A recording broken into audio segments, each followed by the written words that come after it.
We won't have introductions as we do at times at the beginning of our session today. Inshallah, we'll have time at the end. That'll be at the end. And we will get this linguistic part. We'll get this linguistic party on the road. So again, mute your devices, please. I'm hearing a lot of feedback, so please mute your devices, your phones, your computers, your laptops. Please mute your devices. Thank you, thank you. Right, we want to invite the source creator into this conversation, as we always do. And we pray that everyone in our listening audience is doing well. And we have a lot to share with you today. And of course, we'll be looking for some of your input. Before we get started, I want to just share something that came across a feed of mine and on social media, I think it was on YouTube, either YouTube or Facebook. But Dr. Bruce Lipton has a new video where he's introducing some new advances in science on how we can get control of our life. I want to share some of that with you. He actually engaged at an interview with a subject matter that we had an opportunity to touch upon in our class curriculum production process that we've been working on. Some of the Unetics learners and instructors here in the Atlanta area, where we're creating curriculum to support those who are involved with homeschooling. And later, that same curriculum process will lay the foundation for this whole new approach to learning. Only new because we've gotten away from the fitness-based approach. But we are bringing that back through our curriculum development process that we're involved in. And during the course of this last class last Monday, Brittany brought some questions to the table, and we had them as homework assignment. And one of them was, what would your home environment, if you created one, and want to create a heavenly environment, an environment of Jannah, in your paradise, whatever you want to call it, what would that look like? What would be needed to be present in that home environment, and what would have to be absent in that home environment? And it stirred some pretty interesting conversation among those who were participating, who really appreciated that. But it got that kind of thinking going. I know, and certainly in my mind, I'm sure, and others who were involved in the discussion. And we even had some young people involved.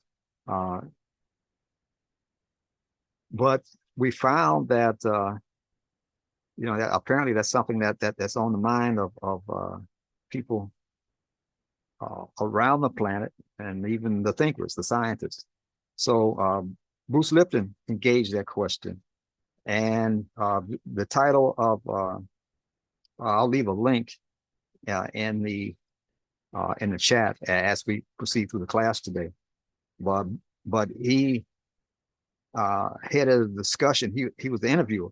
He was interviewed, and in that discussion, the subject matter came out: create heaven on earth. And he's the subtitle was one that suggested that science had actually come up with a new methodology, well, new to the public anyway, of how to reprogram your mind, how to change your subconscious programming. And just want to share some of the topics that that he addressed during this conversation.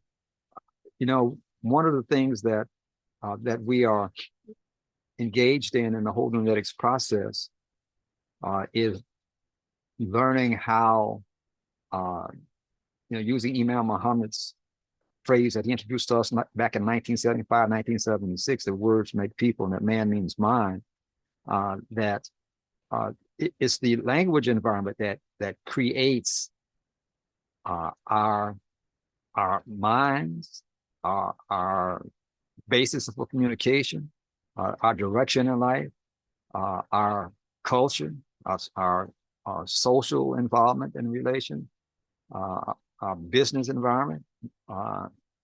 It's the language environment that creates all of that, that advances it or retards it. And what happens to us, especially in our family life, we might work to try to wrestle some control over the direction of the family, and might have some very conscious parents that watch the language environment in the household, but they're working on a conscious level, but they don't have the tools necessary to make the changes in the subconscious. Now, one of the interesting points that Bruce Lipton brings out, and he's not the first time he's done this, that we only operate only 5% out of what's called the conscious part of our brain activity, and the neocortex, the prefrontal lobes, as they're called sometimes, which is only about 10% of our thinking capacity. And the other 95% is of course, the subconscious and the instinctive drive, the middle brain, the mammalian brain, and the instinctive brain, or called the reptilian brain. Now, Bruce Lipton takes a little bit of different approach. He actually looks at the brain in two basic sections. He doesn't use the triune concept in his discussion. He said there's the conscious and the subconscious. But still, he's saying that during the course of any day, we only engage in about 5% of conscious activity, and the rest of our activity during the course of any given day is like 95% controlled by the subconscious. So even if you make conscious decisions to make changes in your life or to do something that's very positive, it could be overridden by what's have been programmed into us from birth, from our environment, from our parents, well-meaning parents, from our siblings, from the society, from educational environment, social environment, cultural environment. We have all of these things that the thoughts and ideas and concepts that have been deeply rooted in our subconscious mind. And so if you might consciously decide to go left, but if your subconscious is telling you to go right or vice versa, then the subconscious is going to win every time. It's the more powerful, it's the most powerful part of our thinking capacity, especially if you're looking at just those two parts, the conscious and the subconscious. But to get at the essence of he hits on so many points, and he goes into a lot of details. We're going to put the link to that particular video, and I strongly advise that you take the time and listen on your own. Be sure you have a notepad in hand and take plenty of notes, because he brings out a lot of scientific research and discoveries that I know some of which I wasn't privy to. So you definitely want to take a lot of notes while you're listening. Now, he talks about a biological imperative, which basically says that when something threatens your life, that you go right in to action to protect your life, course, we know that as the in the instinctive drives, we have that flight or flight tendency. You know, if you can't, if you see a situation that and you think you can get away from, of course you'll run. You know, if not, you'll stay there and fight. You know, but that's some of the basic in all of life. He even took it all the way down to the level of bacteria. Even you have the same kind of activity there. And he made another point. I'm just going to hit on a few things. He also talked even about the first beginning of you know, he uses the fitra throughout his discussions. So I love Bruce Lipton. He's saying that the most basic organisms in life actually communicate, first of all, through frequency, you know, through vibration. And he was just establishing the foundation for the kind of shift and change that he suggests during the course of this conversation. And I'm going to fast forward all the way actually to some of the solutions that he gave toward the end of this conversation. But I'll tell you, it is a must. Of course, my main interest is working with families to develop generational wealth. You cannot do that. There's no way you can do that and do it where it really works for you, where it's consistent, without changing not only how you think, but what you're thinking. You know, in other words, you'll set some goals and direction consciously, but that has to be supported by your subconscious. So here's what the three things that Bruce Lipton suggested. He said that the most important, and it's pretty well known, but most important thing that to reprogram your subconscious is to use what people will call hypnosis, self-hypnosis, and that's what happens in the first 7 years of a baby's life. The baby is in the theta brainwave and is being basically acting as, the brain is basically acting as a recorder. So it's recording, it's just in record mode, and it's recording everything in its environment. And of course, first by the parents and then extended to the rest of the family and to the society. But in those first 7 years, it's picking up everything in the environment. So he says that the first part of that reprogramming process is to be able to put yourself in an environment where you can lower the vibrational frequency of your thinking to the theta level. And the instructor had talked about that on many occasions, but it's something that you can research and see exactly what's in that, of course. Then the next point that he highlighted was to utilize the other process of reprogramming your subconscious, and that was using repetition. You know, and of course, those two things are not new, but it's something that you definitely should take a fresh look at. You know, both using self-hypnosis and then using it repetitively, or using methods that utilize repetition. So both of those are very important. And then this last one, which is really what I want to bring to your attention, there's another process now that the scientists are putting on the table. It's called energy psychology, and it's something that you definitely want to take a real close look at, because it's actually employing some of the type of technology, if you will, some of the science that we're uncovering by studying the fitra and our genetics process. And what happens in this last level is that, and I think this is an amazing finding that the scientists have come up with, that when you're first, and then I'll turn this over to the instructor.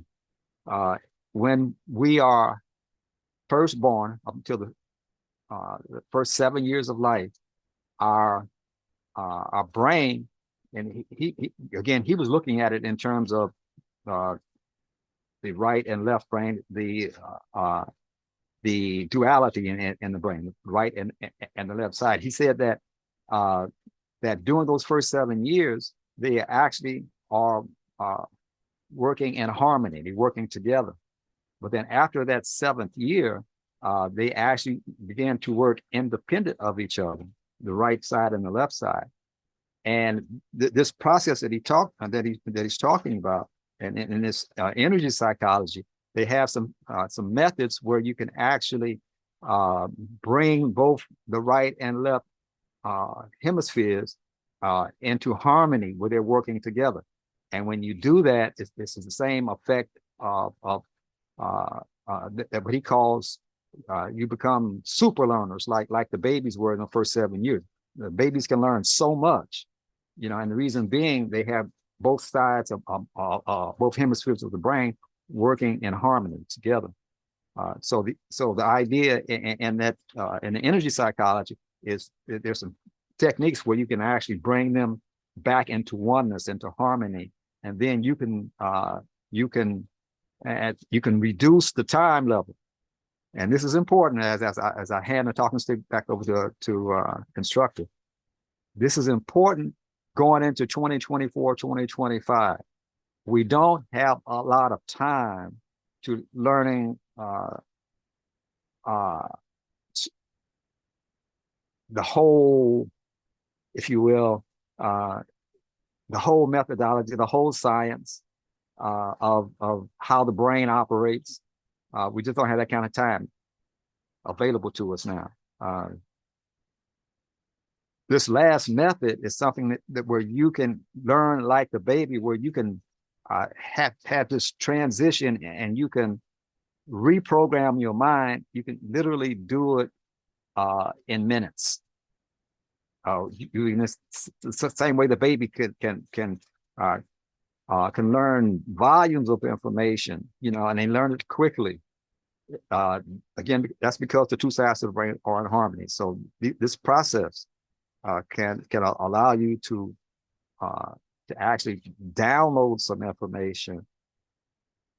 By that I mean take in volumes of information in a short period of time, and as a result, reprogram your thinking. Then when you make some conscious decision that you're going to do X, Y, Z, your subconscious will be in agreement, and it won't, instead of going X, Y, Z, it won't tell you Z, Y, X or some other combination. It will actually be working together. So that's super learning process. And it's very similar to what we've discussed, looking at the triune brain and the pineal, how that operates. So it's very similar, but it's just a different way of looking at this process, and it's something we really should investigate. So with that, I'll turn the talking stick over to my brother. And I would strongly suggest, that you take the time to look at Dr. Bruce Lipton's work. He's a thinker like we are. And so we definitely wanted to take advantage of his work and his sincerity, and we'll be able to get this job done. And while the rest of the world is going crazy, we can still be in the eye of the storm. While the storm is all over the place, we can be in that safe place in the eye of it, and we can continue to create and build as Allah works through us. So with that, my brothers, it's all yours. Thank you. That was excellent. Shukran. Shukran Jijilan. Indeed. Okay, so we're going to ask that everyone mute their phones and have the phones continue to be muted until the end of my discourse. But before I got into what I needed to say for today, I just wanted to see if there were maybe 2 or 3 people who could, off the top of their heads, of course, give me a couple of consonantal connections for the word SaLaaT So we're talking about the letters S-L-T. Is anyone able to just off the top of the head, off the cuff, give us a consonantally connected word? Go right ahead, please. Tell us who you are first. Kareem Abdul Salam. Okay, Kareem Abdul Salam. Let's recognize him first. Okay, and this is Habib Abdul Shahid. Habiba, you'll be second. Okay, so let's go with let's hear from Kareem first. I think he beat you to the punch, so to speak. Okay. Salaam alaikum to the whole group. One thing that came to my mind based on consonantal connections, when we say the word SaLaaT, SaLaaT is also connected with SaLaaT. And SaLaaT we know is a pathway. It's an internal upward pathway. And we can see that even in the Ra. We know that the Ra actually deals with the forehead, and what I interpret as the neocortex, but it's always evolving. It's coming forward. So in the SaLaaT, we should see something similar. We should see a pathway of evolution, internal evolution, when we're actually performing SaLaaT. And I'll leave it at that. And you might want to mention to the novices among us who don't know anything about consonantal connections, which letters you are actually interchanging. Yes, alhamdulillah. Well, the two letters that I'm interchanging at this point are the L in SaLaaT and the R that's in SaLaaT, because those two are liquids, meaning they come from the same area of the mouth, or they both come from the area of touching the top palate. And so they are interchangeable and have similar meanings. Very good. And the idea of touching the top palate is also related to the idea of raising something up. In this case, it would be your tongue, correct? Correct. Yes, So sir. therefore, SaLaaT should have something to do with raising. And we know all throughout the Quran, Allah says to raise the SaLaaT. And we interpret it as stand for SaLaaT. I'll talk about that in a moment. And of course, the Sirat, as you said, is an upward path. It's not the horizontal path. That's the Sabil. Yes. The horizontal path that takes you higher and higher like the birds go. Yeah, that one is called As-Sirat Al-Mustaqim. All right. Habiba, you were next. Thank you, Kareem. That was wonderful. Alhamdulillah. Assalamu alaikum. Alaikum salam, dear. Inshallah, everybody's having a great day. My word is silt. And it's spelled S-I-L-T. And that's a fine sand or clay that's carried by running water, and it's deposited. It's like a sediment from the water. And it also had, that's the noun portion of it. The verb portion of it would be becoming filled or blocked with the element, the silt. And that to me is, as far as SaLaaT is concerned, what we're doing, the expressions, we're filling, we're sharing what we are filled with to the Creator. And it's not something that's standing still. It's something that's being carried forth from ourselves. That's great. That's great. And some might not know that the word silt, again spelled S-I-L-T, is also related to the English word salt, which we mention quite often when we're talking about the word SaLaaT, because they also share consonantal connections with the S, the L, and the T. And I don't think anyone's ever brought up into class the connection with the silt. I don't think a lot of people might be familiar with that word. So thank you for introducing that brand new idea into the class. Thank you. Thank you, Habiba. And also, Habiba, while I have you, tell me what some of the features of salt are that would be connected with what SaLaaT is supposed to be doing. It's something that is a preservative.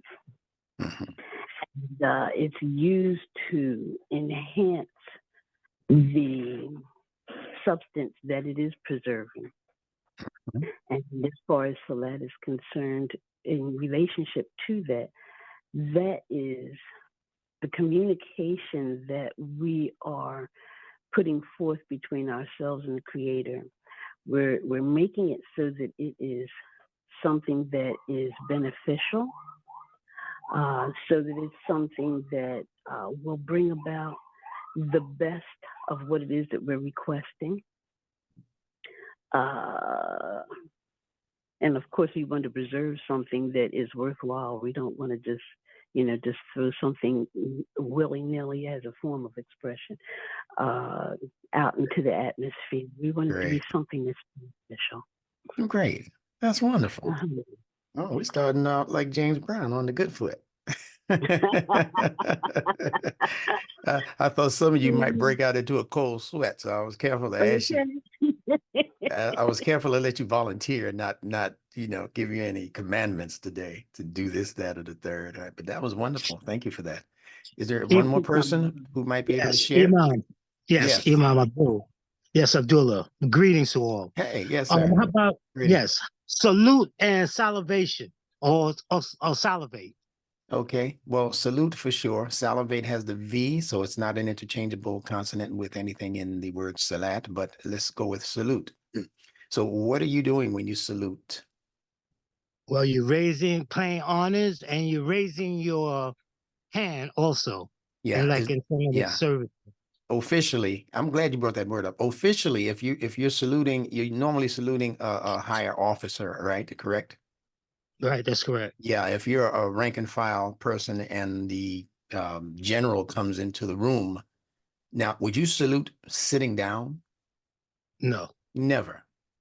Never. If we do it casually to each other, hey, soldier, that's different. But when a ranking officer steps into the room, it is demanded of you that you raise your body up, stand, and give the salute in a standing position. Yeah. So we already have identified certain commonalities in these words that carry the SLT sound. And of course, in the one that you're mentioning is the idea of being raised. And Kareem and Habiba mentioned it also before you, that the idea of standing up or being raised or elevating oneself, or I think I heard the word evolution also from Kareem, right? We are supposed to be doing all of that, but on the vibrational level, which is what Bruce Lipton is talking about. So I'm going to put that link in the box below once you see this video, and you'll be able to go straight to the link and look at the entire video by Bruce Lipton. Okay. Good enough. All right. So thank you for that. Thank you. Let me see. I'm getting the feeling that there might be one other person out there who wants to give a contribution. Consonantal connections with the word SaLaaT, with the S, the L, and the T. Anyone?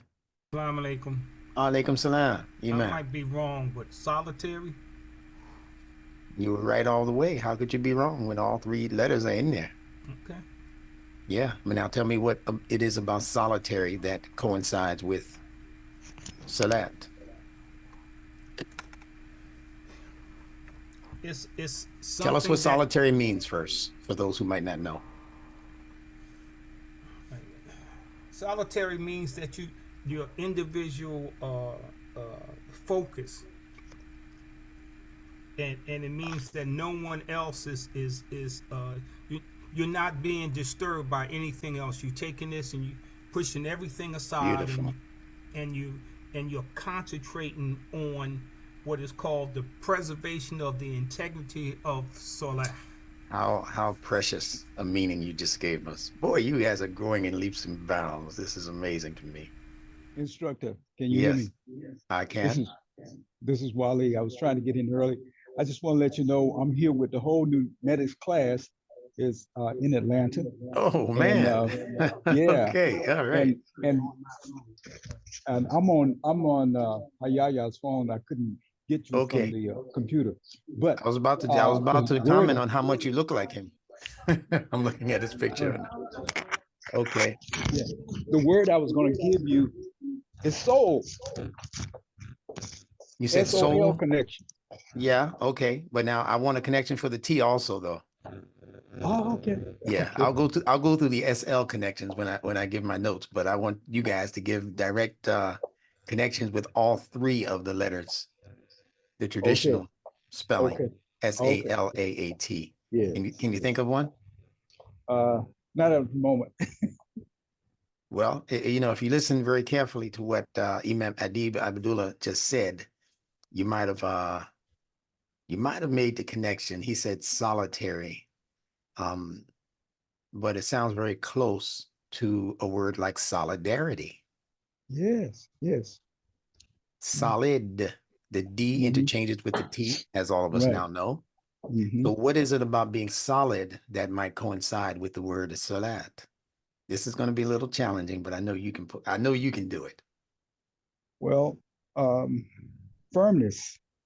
SaLaaT, of course, removes the Mooncat moves the shameful things, the harmful things, and solid. Uh, I, I can see the connection there. Well, you have to tell it to me because I can't see it yet. So keep explaining. I'm not going to let you Well, off that easy. okay. Well, things that are solid, sound. Yeah. You know, it's firm. It you can stand on it. It gives you support. Nice. It, You don't want to stand on yeah. something flimsy, right? If you're going to No, you stand, don't want. That's right. you want to Right. stand on solid That's ground, as they right. say. Yeah. Yeah. That's So great. yeah. That's enough. Okay. That's enough. Yeah. That's Alhamdulillah.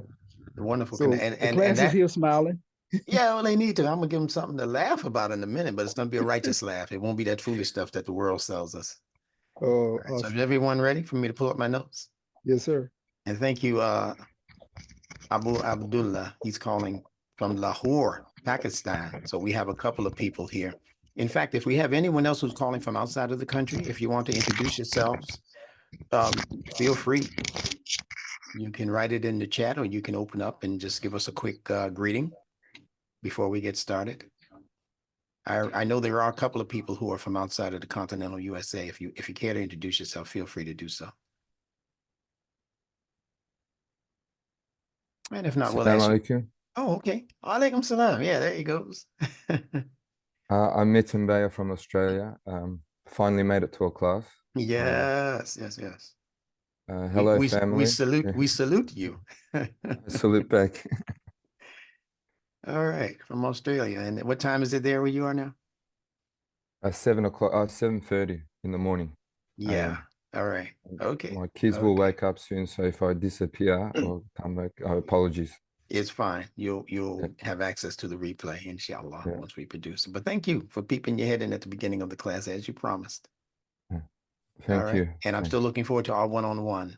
Yep. Hopefully tomorrow if we can do it. Yeah. My kids have woken up. Thank you. Yeah. Okay. Well, thank you. Once again, thanks for being here. Okay, so I'm going to ask everyone to mute their phones. I'm going to pull up my notes, and we're going to get, as William Safir said, this linguistic party started. All right.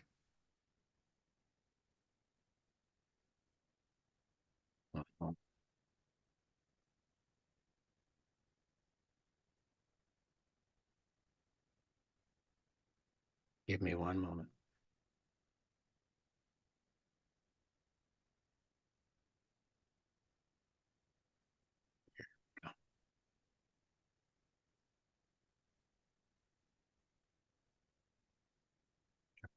Right.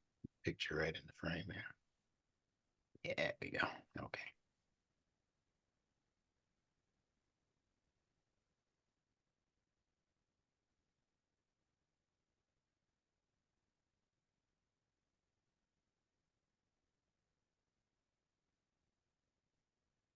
Today's delivery of information is going to be a show enough showstopper. That's my prediction. Thank you and welcome once again to the University Online Learning Course. This is Sunday, January 21, 2024. I, of course, am your instructor, Benjamin Bilal, and today's subject is SaLaaT and its consonantal connections. Now, for those of you who might be a little bit new or totally new listening to us, let's explain just in a couple of minutes what this concept of consonantal connections entails. A consonant is a part of language pronunciation. There are two major divisions in this pronunciation. One is called vowels, and the other is called consonants, not continents like South America, North America, or, not that. We're talking about consonants, all right? So keep that in mind, that a consonant differs from a vowel in that all vowels, and if you take the English language as an example, all vowels are open-mouthed sounds. So A, E, I, O, U. If you say that at home to yourself right now, you'll notice that there's no part of the mouth that touches another part of the mouth. Vowels cannot and do not and should not touch any other. As soon as you touch another part of your mouth, when you open your mouth, you're speaking through consonants. Consonants represent those sounds in the mouth that touch, that connect. So if I say T, then my tongue had to touch the back of my two front teeth to say T or D or even S. See, the mouth had to come together to say S, that sound right there. Or B, see, the top lip, the bottom lip had to come together as what's called a plosive to pronounce the letter B or B or P or R. See, as was mentioned, the tongue has to touch the top palate. It kind of trills up there when you're doing the R sound, R, like the Spanish-speaking people do, R. And L, it goes to the same part of the palate, that same top palate, but it sticks there when you say L. It doesn't stick when you say R, kind of like it reverberates. It's like an electric kind of motion that's taking place. R, like a rotor or motor, or say those R's operating in the language. But an L is the thing. It's a magnetic property. So when you say laugh or L, the tongue is going to the same, it has to rise. Both L and R represent things that rise and sometimes rise fairly quickly, right? But the L sound sticks magnetically and the R sound reverberates electrically. So the principles of magnetism and electricity are built into how Allah formulated this human mouth to produce its two major components of pronunciation. Isn't that beautiful? Dumb people going around saying, but there can't be no God, ain't no proof, there's too much war and famine. And you don't know what you're looking at and you don't know what you're talking about. That's your job to get the world straight. It's Allah's job to bring you here. He give you a brain to figure the rest of it out. Do you have to teach the birds how to eat, how to find food, how to find seeds? And do you have to teach the animals how to hunt and where to go to hunt? And no, all the other creatures outside of the human being, they know their nature. The human being has a nature, though, that can be subverted because Allah gave you something extra to work with. He gave you a human brain, that same brain that Instructor William was talking to you about, that he said, Dr. Bruce Lipton says, is actually a two-part component. And he's right. Do you know that Imam W.D. Muhammad, back in 1975, just a couple of lectures in after he became leader over the community, called the Nation of Islam at that time,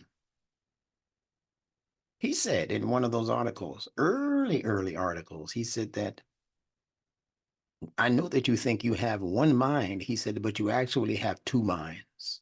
He never mentioned a third mind. So what the triune brain theory is speaking to when it says that there are three parts of the brain, it never says that there are three minds, because the reptilian brain is not a mind. Only the conscious brain, the neocortex, carries with it what we could call a mind. And only the subconscious mind beneath it can carry within it what is called a mind. But the unconscious mind, I'm calling it mind out of habit. The unconscious brain is really what we should be saying from this point on. It's not a mind, because a mind is always that which reflects. A mind is always something that can think and calculate and then make its moves or its movements thereafter. And only the conscious mind can do that. It can calculate. The subconscious mind, although it's dealing on the emotional level and the memory level, it still calculates and decides which memories to pull up, which ones are going to be important enough to remember, which emotions are carrying the heaviest degree of feelings attached to them. So in that sense, the subconscious mind is able to prioritize. A person who gets hit by a car is going to remember that more readily than a person who gets hit by a fly, you know, hit in the face with a fly. You don't remember the last time that happened, although it's happened. You don't remember the last time you were stung by a mosquito, although it happened, but it's definitely not as impactful as if a bicycle ran into you, right? Or a vehicle, a car, something like that. That's very, very different in terms of what you're going to remember because of the emotional impact. So understand that there are two minds essentially, and the unconscious brain is actually somewhat of a companion to the subconscious brain, the limbic brain, or the mammalian brain, as it's also called. They are actually two brains in one.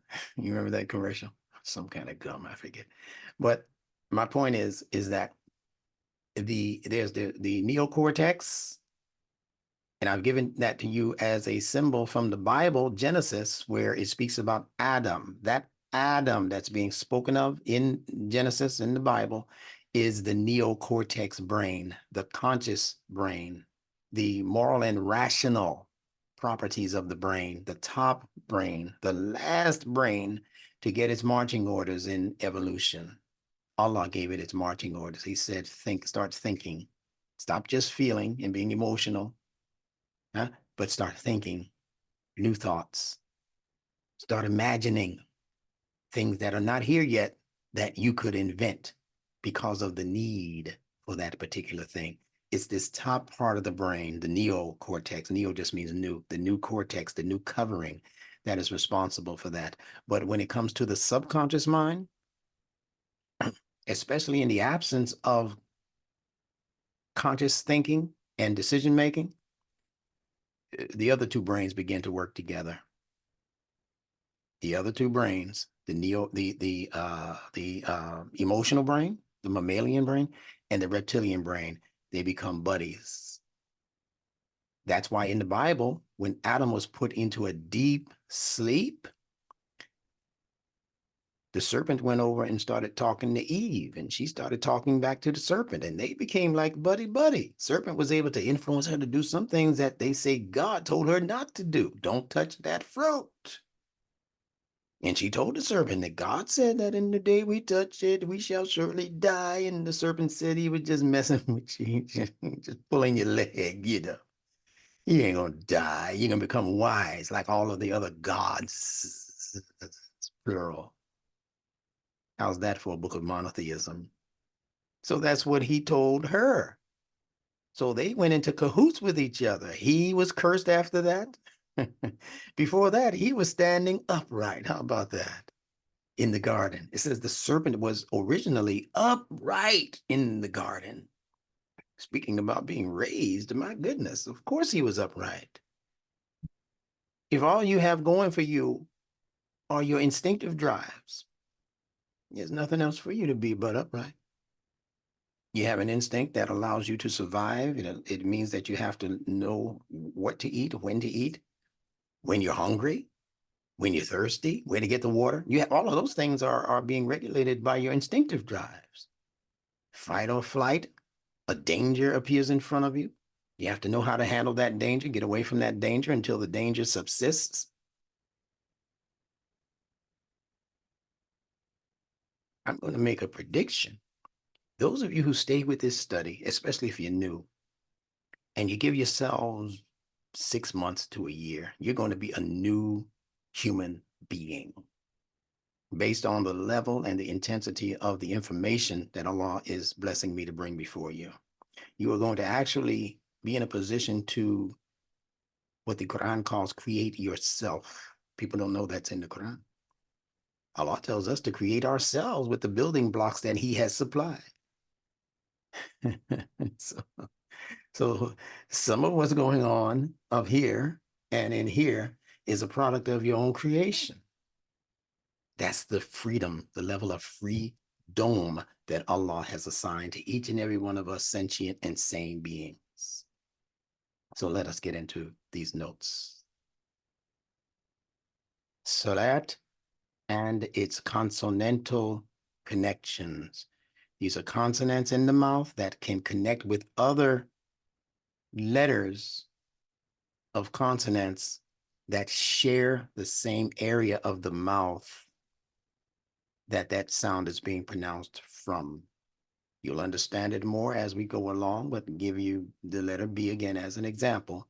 The letter B is called a labial because all labials are pronounced from the human lips. So B is a labial, but also the letter P in English is a labial.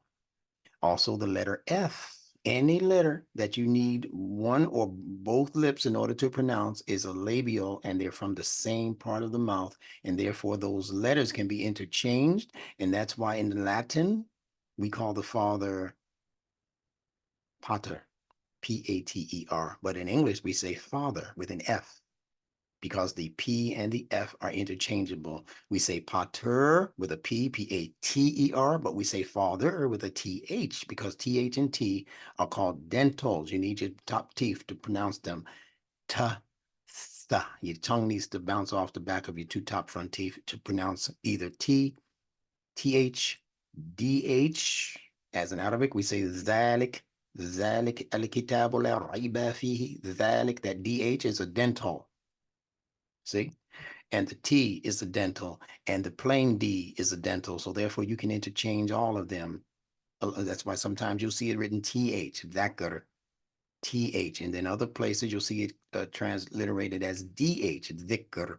Sometimes you'll see it D-H-I-K-R, dhikr. Other places you'll see it written as thicker, but it's the same pronunciation, but they're spelling it T-H-I-K-R. People from Pakistan and other places, they might say Waris, W-A-R-I-S, but people in other parts of the world are going to say Warith with a T-H because the T-H and the S can also be interchanged in that both of those sounds occur at the front of the mouth. They're not direct siblings, but they are cousins. They're related.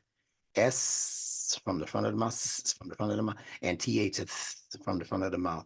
So the S is called a fricative because it creates friction when you pronounce it, like the letters Z, you know, that kind of thing. Z, S, X, you know, those letters are fricatives, but they are distant cousins to the dentals because, again, they occur at the front of the mouth, whereas other sounds like the K and the off and they occur in the back of the throat.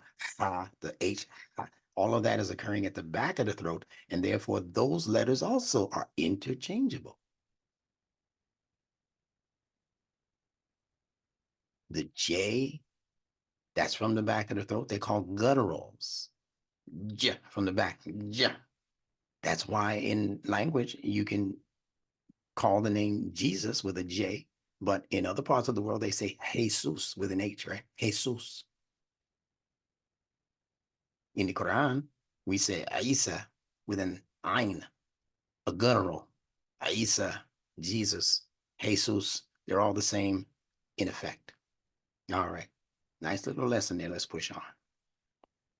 Now, Muslims are taught to turn themselves in the direction of a qibla.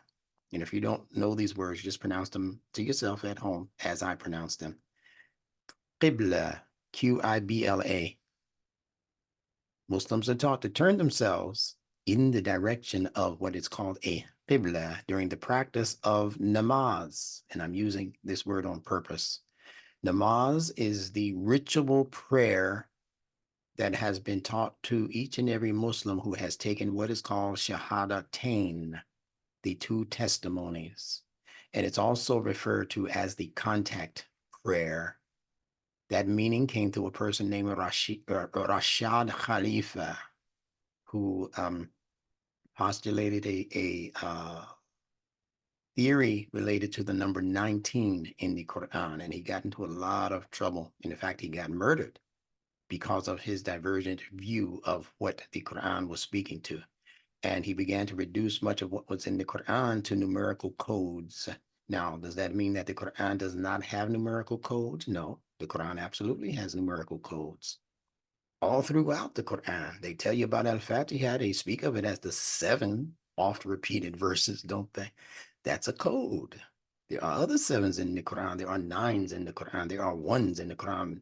Created you min nafsin wahida, created you from one essential soul. That's not a number, 1? Yeah. Then zawjain, that's 2. So these numbers are all throughout the Quran. The night of power is better than 1,000 months. Alifi shahr, numbers are throughout the Quran. So they're going to go way out of their way to kill somebody because they said something different than the traditional Sunni scholar says. How ridiculous is that? Can't you disagree without being violently disagreeable? Anyway, Muslims consider the ritual prayer to be the ultimate practice reflecting righteousness in the eyes of Allah. And the ritual begins with turning towards a specified direction. However, turning our faces and bodies, for that matter, towards a predetermined direction is spoken against. Listen to me carefully.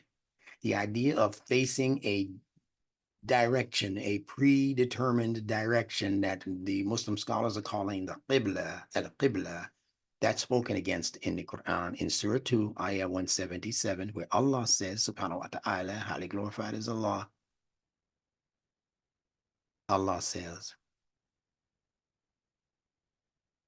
it is not righteousness that you turn your faces towards east or west, but it is righteousness to believe in Allah and the last day and the angels and the book and the messengers, to spend of your substance out of love for him, meaning Allah, for your kin, your family, for orphans, for the needy, for the wayfarer, the person in the road who has nowhere to go, maybe lost, maybe homeless, shelterless, for those who ask, and for the ransom of slaves, to be steadfast in what they're calling prayer. The word is SaLaaT. We'll talk about that, of course, as our main topic. And practice regular charity. That word is zakat. To fulfill the contract which you have made, and to be firm and patient in pain, then they put in brackets, or suffering, and adversity, and throughout all periods of panic. Such are the people of truth, the Allah-fearing, or we would say in the English language, the God-fearing. And even with all of the misinterpretations in this one ayat I just read to you from Yusuf Ali's translation, it still hits the heart kind of nice, doesn't it? That Allah is giving you your marching orders in terms of what you as a Muslim, or you as a mu'min, one who testifies to have faith and trust in Allah's word, in his guidance, in his message through his messenger. We profess to believe in all of these things, but look at what we're supposed to be doing that Allah is calling righteousness, and then look at what he ain't calling righteousness. Let's get into this. The words that Allah is using here, al-mashriqi and maghribi, al-maghribi, al-mashriq wal-maghrib. These are the words that they're translating as east or west, but they are more properly to be translated as the east, the al, definite article, the east, and wa, and El Maghrib. You know about Maghrib. That's when the sun begins to show signs of setting. So Allah says that righteousness, which is called El Bir, B-I-R-R, translated here as righteousness, although you know that the definite article El always means the, and it's always pointing to something direct and specific. If I say kitabun in speaking about books, that could be any book out of all of the books that have ever been produced. Kitabun covers them all with that, what's called the tanween, A-N at the end, or UN at the end, or, you know, that kind of thing, I-N at the end. Those three suffixes render that word to be generic. But if I say Al-Kitab, that's a specific book. The Quran, essentially. The Kitab, Al-Kitab. Could be other specific books, but in the case of the Quran, it refers to itself as Al-Kitab. ذَلِكَ الْكِتَابُ لَا رَيْبَ فِيهِ. But in other places of the Quran, he uses the word kitabun to refer to generic books. Anything that fits the bill that we call a book. Allah does that with the word that gives us the same word for Quran, Al-Quran. He says Al-Quran, but in other places he says Quranun, which they mistakenly translate as the Quran. And he ain't talking about the Quran when he says Quranun with the tanween ending. He's talking about any reading as they translate it. I don't like that translation, reading. It wasn't nothing to read. Those people back then, they were not readers. So that's off right there from the beginning, but we'll deal with that at another time. So they say it is not righteousness that you turn your faces east or west, but there's no word for or in that sentence. The word or would be aw, A-W, aw. Looking at the transliteration, Laysa, that means it is not al-bir. They should have said the righteousness right there, but they couldn't put it together to make it make sense to you. But we understand that it's a definite level of righteousness. It's not some generic righteousness, just being nice to people. No, this righteousness, you have to do certain specific things. Anytime there's a definite article, it includes doing something or seeing something or knowing something that's very specific. So laysa, not, al-bir, an tuwallu wujuhakum. The word we want to get to is qibala. That's the word that gives us qibla, that they say is the direction facing Mecca. That's what they tell us the qibla is, and nothing else is the qibla except facing Mecca in your ritual prayer. And Allah says that righteousness is not turning your wedge, your faces, wujahakum, plural, your faces in the direction of qibla al-mashriqi, the, see the west, wa, and al-maghribi, the east. No, pardon me, I have it backwards. Mashriqi is the east, and well, maghribi is the west, pardon me. And then Allah goes on to tell you what righteousness is. وَلَكِنَّ الْبِرَّ مَنْ آمَنَ بِاللَّهِ وَالْيَوْمِ الْآخِرِ, and so forth and so forth and so forth. So it is not righteousness, it is not al-bir. And let me give you some more insight into al-bir. Be very, very patient with me today. The level of information that is coming to me as a download is just awesome. So it's early in the evening or afternoon, whatever. For some of you, it's in the evening for real. And others of you, it's in the very beginning of the morning. So we thank Allah for wherever you are and however you got here, it's still going to be great for you. So it is not righteousness. And bir, whenever you see words, and I've said this in the last couple of weeks also, that contain the BR connections, in that order, the BR connections, it involves more than likely, not 100% of the time, because people make up words and they don't mean anything by it, but there seems to be something in the cosmos that causes most people who invent language to be pretty consistent with what these letters mean, no matter what language. You can go to any language and choose this same BR, and it's going to probably have a similar meaning to what I'm about to tell you. So bir, they're saying, means righteousness, but what does the BR suggest?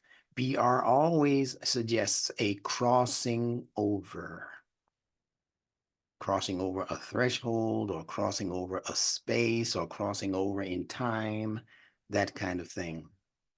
So in English, we have the word bridge, BRIDGE, see? You have the word borrow, where money is crossing over from this guy's bank account, or from his pocket, or his wallet, or her purse, or whatever, and it's crossing over into someone else's pocket because they are borrowing the money. A bridge, as you know, takes you from one part of the land, maybe over some water or something like that, and then you become deposited on the other side of the bridge. BR always, in the cases that I have investigated, I haven't investigated every single case, but you know, you don't have to. In science, if you get enough support for your theory, they just consider it to be a fact. Oh, he's proven that 100 times straight. All right, give it to him. All right. Now, we have another word in the Quran called baraka, see, BRK connection, but the BR is there in that same sequence, BR, baraka. So what is baraka? You say blessings? Yeah. But what are those blessings designed to do? And this is, the value of numetics just cannot be underscored. Because I automatically know, based on the meanings of these letters and these groupings of letters, that a baraka is not just what they're calling a blessing, although, you know, the L and the R are interchangeable. So baraka and balasa in blessing, they're interchangeable also. So it's practically the same word, except the nuances of what these letters are suggesting is what really allows you to really dig your teeth into these meanings and separate out the nuances. This is the beauty of the Quran. It has nuances. The L is not the R, although the tongue ends up at the top of the palate just the same. But I told you the L is magnetic. The R is electric. So something about baraka represents electricity. And you know, electricity is used to power things. So that right there means that whatever a barakat is, as Allah gives it in the Quran, it's meant to power things. If you give something to somebody who doesn't have it, and their space or their pockets or their brains were empty of certain things, information or money or whatever, and you go and you give them a barakat, that barakat is supposed to increase their properties of mind, spirit, soul, material. It's not just you giving something away and then they waste it. If they waste it, if they don't replicate it, if they don't reproduce it like an investment, then it wasn't a true barakat. You just gave somebody your money.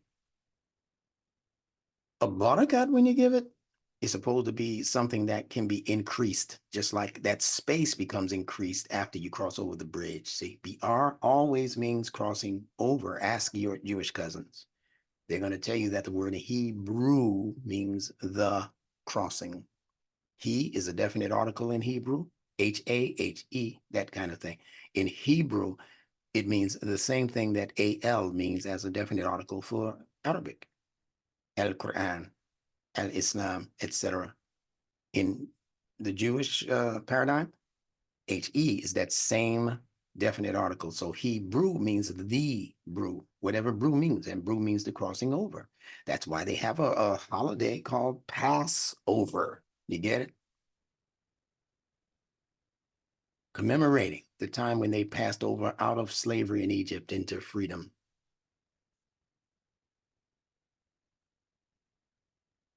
Supposedly. Continuing. So all of these things are things that the practitioners of the deen called al-Islam, and that is also called al-Fitra, the deen of nature, actually, as nature is able to open up her secrets, open up her treasures, so that when you look within it, there's something coming out of it like a brand new bud, a brand new plant, a brand new tree. See? Fatara, that gives us the word fitra, means to open up. And actually, if you go deeper into it, it means to open up vertically, and have something of substance be delivered to you. Like when you open up the earth and plant the seed. But to be strictly tied to the idea of a vertical opening, that's exactly how the female opens up during intercourse and delivery. How about that? See, the Quran is designed to turn on and stimulate your scientific mind. That's what the fitrah is. It's pure science. Ilm. It's not just knowing things. It's not just knowledge. Ilm represents science that has been extracted directly out of the fitrah, not bypass the scholars. You bypass Instructor Bilal. I'm just giving you your hints and clues for how to study, not necessarily what to study and what to believe as you study. That's your business. You were given your own independent brain to decipher that. I'm not trying to begin a cult or something. Everybody believe like me. I'm the great instructor. I'm the great Wizard of Oz. You remember that movie? Oz has commanded you. I'm not the wizard. Imam Muhammad, he wasn't no wizard where everything he said, you got to follow every single thing he said because he's the Wizard of Oz. If he strikes lightning, you're going to die. No, that's that cult stuff that other people are messing around with. That, believe it or not, is a significant portion of your Muslim scholarship. Worldwide Muslim scholarship. We said it, we are Sunni, we say it this way, you're supposed to believe it that way. If you don't, Allah's going to punish you with the Jannah and with the Nar, the fire. Isn't that crazy? Well, we're here to bust up all of that in 2024. And I'm going to do my part. I got me a major, oh boy, I have a hammer that will outdo Thor. I have a hammer like the one Ibrahim has in the Quran when he started busting up his father's idols and put the metal in the big guy's hand. And they started saying, who's doing all of this? Why are you saying all of these things? Why are you saying there's no such thing as ritual prayer? Why are you saying, are you the one doing this, Instructor Bilal, Imam Bilal? Or some people just say, that Bilal guy, that's how they address me sometimes on YouTube. Yeah, they're talking to me and they say, this Bilal guy, like they're talking to somebody else. Hey, I'm right here, talk to me. You don't have to call me Instructor or Imam, I'm not into that. But be respectful is all I ask. But the point is that they ask me, is this what I mean by that? Am I trying to destroy the deen? You're going to destroy the deen. The deen is already destroyed. And I'm not trying to patch it back together because it's not worth it. Not the one they gave you. The deen, so-called religion that they sold you as Islam, quote unquote, that's not worth saving. Oh boy, that hit some people right in the gut. I know. I felt it myself. I've been doing this for 40 years. So just slow down your roll and be patient. That's the remedy. That will take you out of all of the fear and all of this, the uncomfortability and all of that you're feeling sometimes when you listen to this level of information. But it's growing to become a steamroller in the Muslim world, and the Muslim ulama, they're not going to be able to sidestep what's coming their way. It's time. It's what Imam Muhammad called a day in the judgment. I'm not saying he agreed with everything I'm saying. I have no clue. He's not here. It's been gone since 2008. I didn't have a chance to ask him all these questions. Sometimes you just got to roll on your own and trust Allah and stop making other people God. Trust your own intelligence. That's the key to moving forward in the world. So if you're going to be righteous, you have to be able to cross over al-bir. You have to be able to cross over from one thing in order to support and fill up the gap that was existing in another thing. You got to be able to take that righteousness and develop that righteousness by coming out and away from that which is the opposite of righteousness. Bad behavior, sin, corruption, al-fasha, the Quran calls it in one case. You got to be able to come out of that land and be delivered into the new land of opportunities that have been set forth for you by your source creator, Allah. That's the crossing over. When you die, that coffin that they bury you in, see the BR working in that? Because you're going from the top of the ground to beneath the ground. And you're going in what's called a bir, B-I-E-R. You see, you never notice that all of these words are linked consonantally, but they bury you in what's called a beer. If you drink too much beer, you're going to go from one state to another. It's called drunkenness. You let the barley and the hops and get you and see if you're the same person who woke up this morning not drunk. Ask your mother, ask your wife, ask your sister, ask your husband.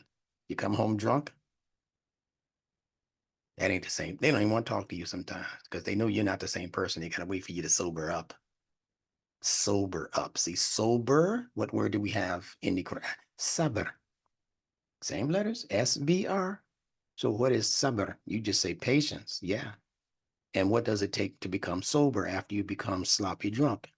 You got to be, they can't snap out of that right away. You can't say, stop acting like that, I said. You can't do that. You got to say, go get some sleep or go out and come back after you've gotten, some rest. Because sober takes a patient mind to be able to come into that level of sobriety. Wonderful when you understand it. Let's continue. So those words, al-Masriqi, the east, wal-Maghribi, the west, are to be translated as the east, definitive, definite article, the east and the west, not or. Wa does not mean or. If it had been the word owl, then it would mean or. They make this same mistake when they're talking about the so-called 4 wives that they believe Muslim men are entitled to. Yeah, Muslim men think they have this entitlement from the source creator to marry 2 or 3 or 4. I'm asking you to go back and read that ayat again. It never says oh after those numbers 2, 3, and 4.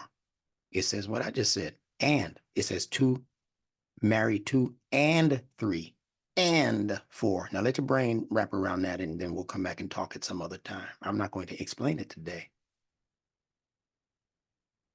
Allah is not human. He doesn't have human logic. He doesn't speak to us like other humans speak to us. He speaks to us from a cosmic vantage point of how things are operating within the structure of his fitrah and its connections to a logic that is not human logic. So there is the word and, as I said, wa. Let's go back and fix that.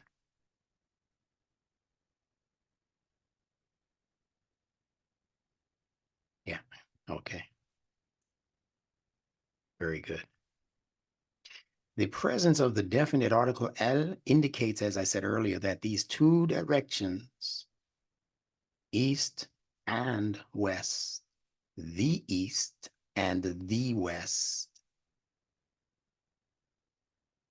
are signifying distinct places, hence the definite articles. They're not indicating general places or directions. Our so-called scholars have omitted translating the word qibla. For this one, I like to keep the H off. The word qibla, and had they not done so, had they not omitted the translation of the word Qibla in this ayat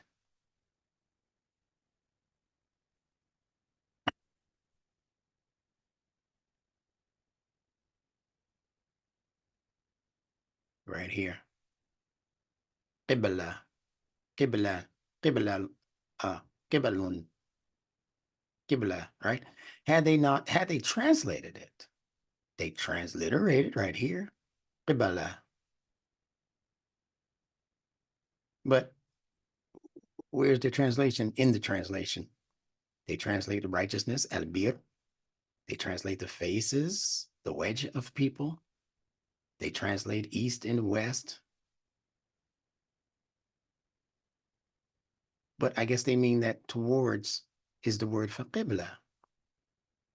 So how did the word qibla become a definitive turning of your face, your body, your gait towards Mecca and the Kaaba? If it just means towards a thing, and it means more than that, we'll talk about that in a moment. But look at all of these precious actions after we have established true faith, amana, to believe in Allah in the last day, meaning believe in Allah, the presence of Allah, and also believe in the day of consequences. That's what al-akhirah is speaking to. The day of consequences that you will have to man up for and woman up for when Allah finally calls you to account, to straighten out your account. Wal yawmil akhirah, and the day of akhirah. What is a yawm? Is it a 24-hour period of time that we call a day? No, heck no. A new day is indicated by the presence of a newly rising sun. When you see that new sun after it has been intensely dark for several hours before that, you know that a new day has arrived because you see new light. So the way you should know in your day and time that a new day is here, as we said earlier, a day in the judgment, not the day of judgment. We don't know when all of this is going to conclude. That knowledge is only with Allah. But we do know when these sporadic, periodic days come in and out, because some of them are being created by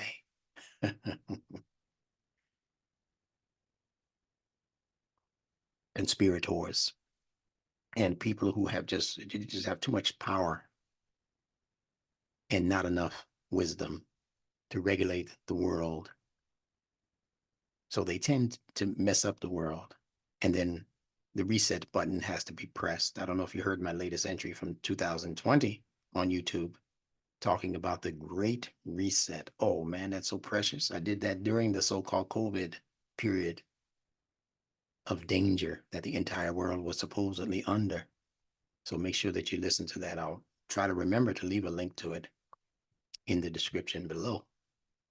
So we have to trust in all of these things, Allah and the day of consequences. For what? For what you had in your head? No. For what you carried in your heart? No. If it stayed in your head and stayed in your heart and you didn't harm anybody from believing that or feeling that, no harm, no foul. But if you did something, the day of consequences for the things that you did as actions is what Allah is speaking to here. We have to answer for that. And also to have trust in the angels, whatever they are. We're not going to discuss that today, but they're not what you have been told. Let's just leave it at that. And the book, and even that's not what they tell you. That's not even all of what they tell you it is. And the messengers, and that's not even all of what they explain to you. Now, here's where we get to the juicy part in terms of what we're supposed to be doing actively. To spend of your substance out of love for him, for your kin, your family folk, the people that you're being raised up around and with. Then it goes outside of your family circle and extends to those in the community who might not have what you have in terms of parents, one or two parents. Some people don't have any parents raising them. They're in an orphanage. Or even if you have one person, the mother, back in the days of Muhammad the Prophet, if the mother was there but the father was absent, you were still considered to be an orphan because the father was the main one bringing home the proverbial bread. So to spend of your substance for your kin, for orphans, and this meaning for orphan actually goes way beyond just a physical child who doesn't have a physical daddy or physical, no. The daddy that this ayat is pointing to is the daddy called government.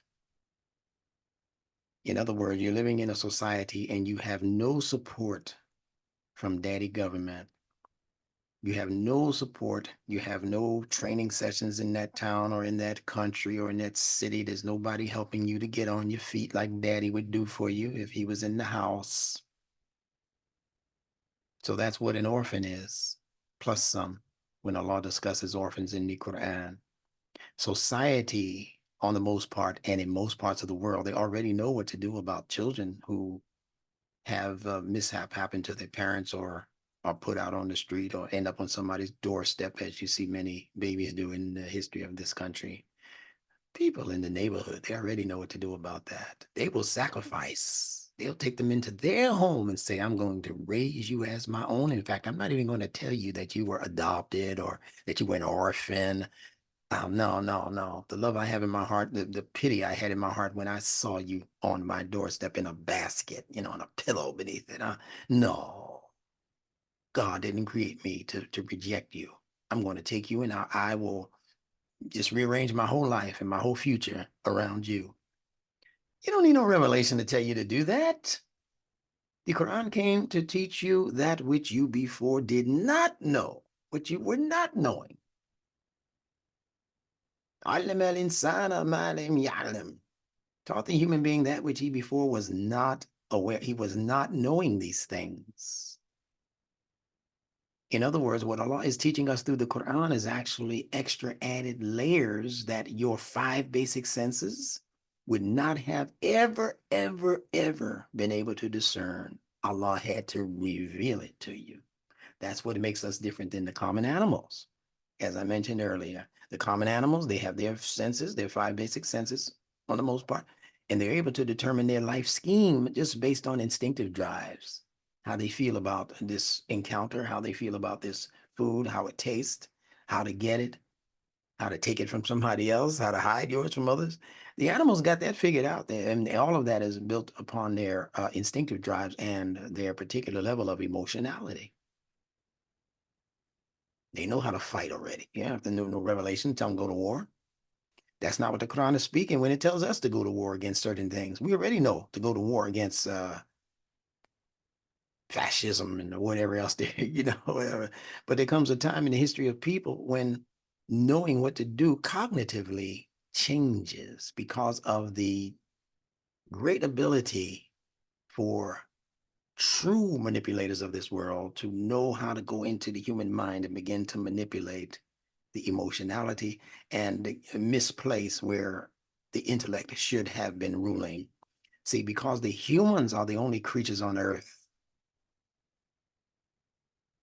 that can be sideswiped by that kind of manipulation, Allah sent you Al-Quran to bypass the manipulation of the manipulators. So let's continue. The orphans, for the needy, for the wayfarer, for those who ask. You see them all every day. You see the people who ask on the sides of the highway, on the street, in the front of the store or whatever, Do you know that this is a commandment of sorts? To give to the wayfarer, to give to those who ask, to give for the ransom of slaves. It's not just talking about slaves like American style slavery, talking about people who are enslaved to idiotic ideas. That's why I do what I do. I'm freeing the slaves as we speak. People who are slaves to just dumbed down information. People who are enslaved to, what do they call that? The herd mentality. That's an enslavement to the herd mentality. You believe it because you heard it. You believe it just like the other cows believe that there's danger, because those cows up there who are running, because they said there's danger. You haven't seen the danger, but you're going to run also. Or somebody says something and you don't know where that came from. You can't verify it, but you believe it because your best buddy or your daddy or somebody told it to you. Oh, this must be right. I know him. I trust him. Why didn't you investigate it for yourself? So there are going to be people who ask for assistance. There are going to be people who are enslaved to ideas that they should not be enslaved to as humans. To be steadfast in what's called as SaLaaT, that's our subject for today, so bear with me, and to practice regular charity.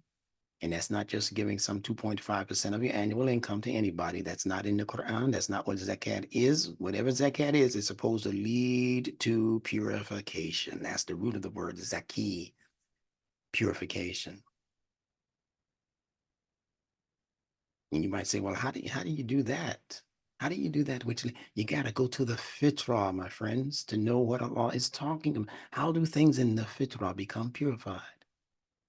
Go sit by the river and the waterfall. And go to science and to biology class and ask the professor there or the high school teacher, how does my blood become purified? How come I don't die from all of the bad things I've been eating for all of my 20, 30, 40, 50, 60, 70 years of life? How come I'm not dead? Because the heart has the ability to send the blood through certain chambers, through the veins and the arteries and this, that, and the other, and then, push after it's gone and collected all of that stuff. Yeah, the heart has the ability to bring that back up to the four chambers through the liver, and the blood becomes, I don't want to keep using the word pure because that suggests that there's nothing in it. That's not the case. But it actually purifies it enough for it to continue its operation, to keep us alive. So study what the blood does, how the blood comes into that level of purity, and you'll understand what this is talking about when it talks about the zaki and zakah as so-called charity.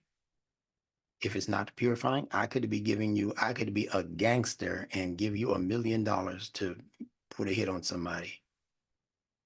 I gave you charity. You didn't have it before that. And I'm not asking for it back. I'm just asking you to do something for me, Guido. That's not zakat. You didn't purify anything. You corrupted something, and maybe somebody. So no, it has to result in the purification of the thing that you are engaging. Now, here's an important one. To fulfill the contracts which you have made. Oh man, how many of us break that rule almost every day? To fulfill the contracts that you have made. You agreed to something. You agreed to do certain things in exchange for things that people might be doing for you, and you broke it. Start with marriage. In America, divorce is over 50%. That means more than half of the people who get married in America end up in divorce. That's a high percentage, over 50%. I believe it's like 52, 53% of the people who say, I do, end up saying, do I? So, but Allah says to commit, to fulfill the contracts that you have made, and to be firm and patient in pain or suffering and adversity. And here's the good part. And throughout all periods of panic now, has this country and this world been in a situation of panic? Listen to what Allah is saying to you. He's trying to show you how to manage the fear mongering and the fear mongerers among you. There are people who whip up panic. They do that for a living. Every day they're in front of your face on the boob tube showing you something else that they want you to be afraid of, that they want you to be panicky about, that they want you to continuously come back to them so that you can tell them how they're supposed to feel about this.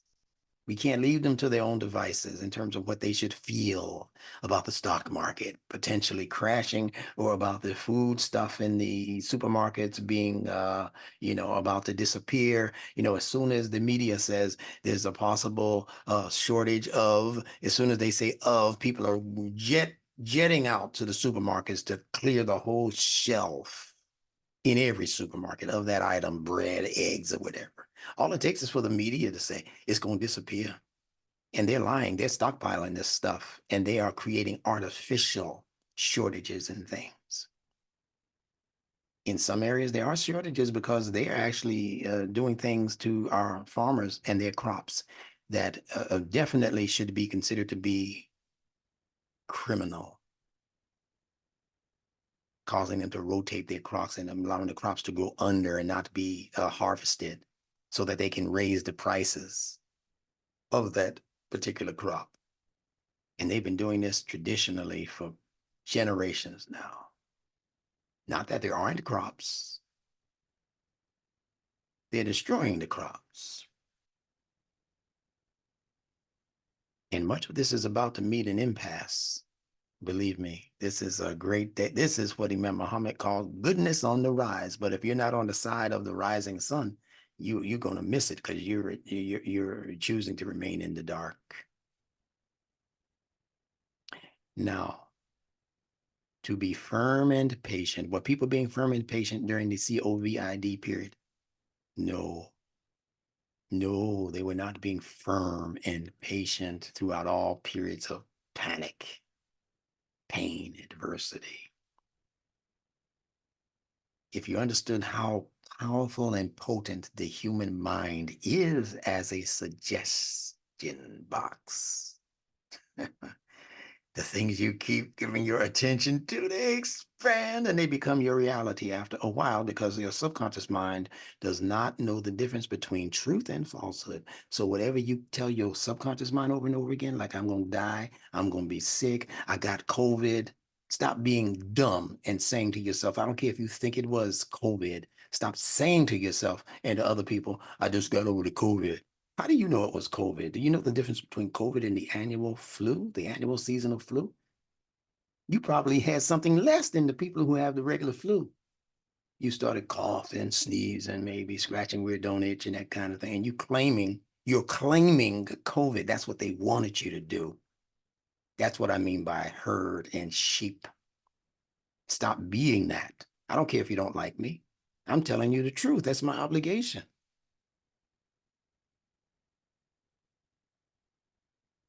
Stop claiming it is my point. Do you know that the word COVID is an anagram?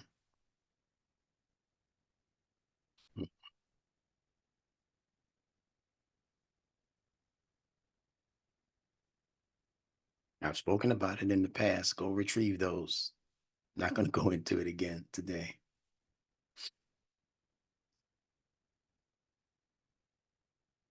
Let's just say that the AI, those two letters, are represented in the 19 of 19. And AI is artificial intelligence. If you can't see it coming, you're blind.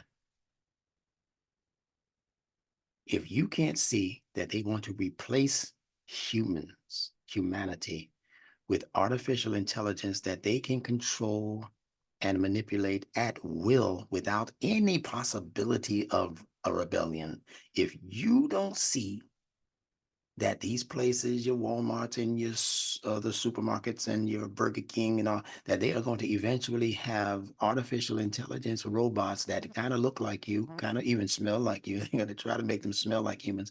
They're going to be soft to the touch. They have these already. Soft to the touch. They're going to be able to talk. Right now, you got AI on the computer that can read your book for you, and it's a computer. It's a machine. It's an artificial intelligence gadget that's reading the book to you, not a person. But you can't tell the difference until they mess up on a word that you know is not pronounced like that.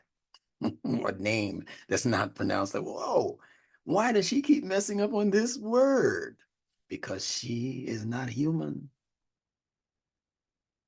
Now, if I can invent something that I don't have to pay, like I have to pay you, who do you think I'm going for?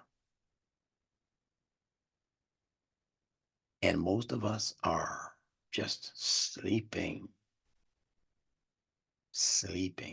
through the whole episode. And those are the ones who will be wiped away, washed away with the tide, simply because they're not paying attention. So don't go into panic mode, is my point. Don't go into fear mode and fear mongering mode, is my point. Don't do that. I don't care how much adversity you think is coming. Allah is in control of all of it.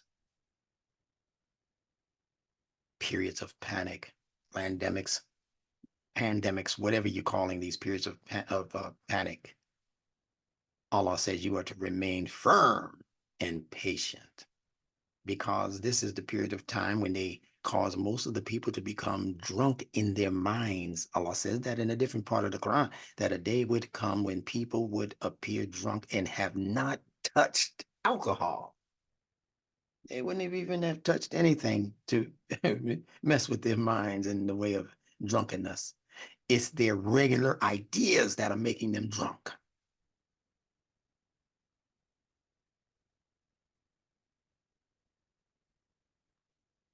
So,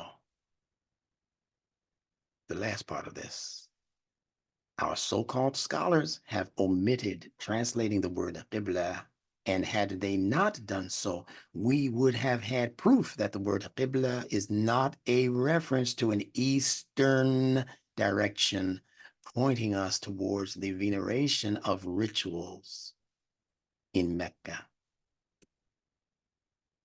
We would have known that had they not just said towards.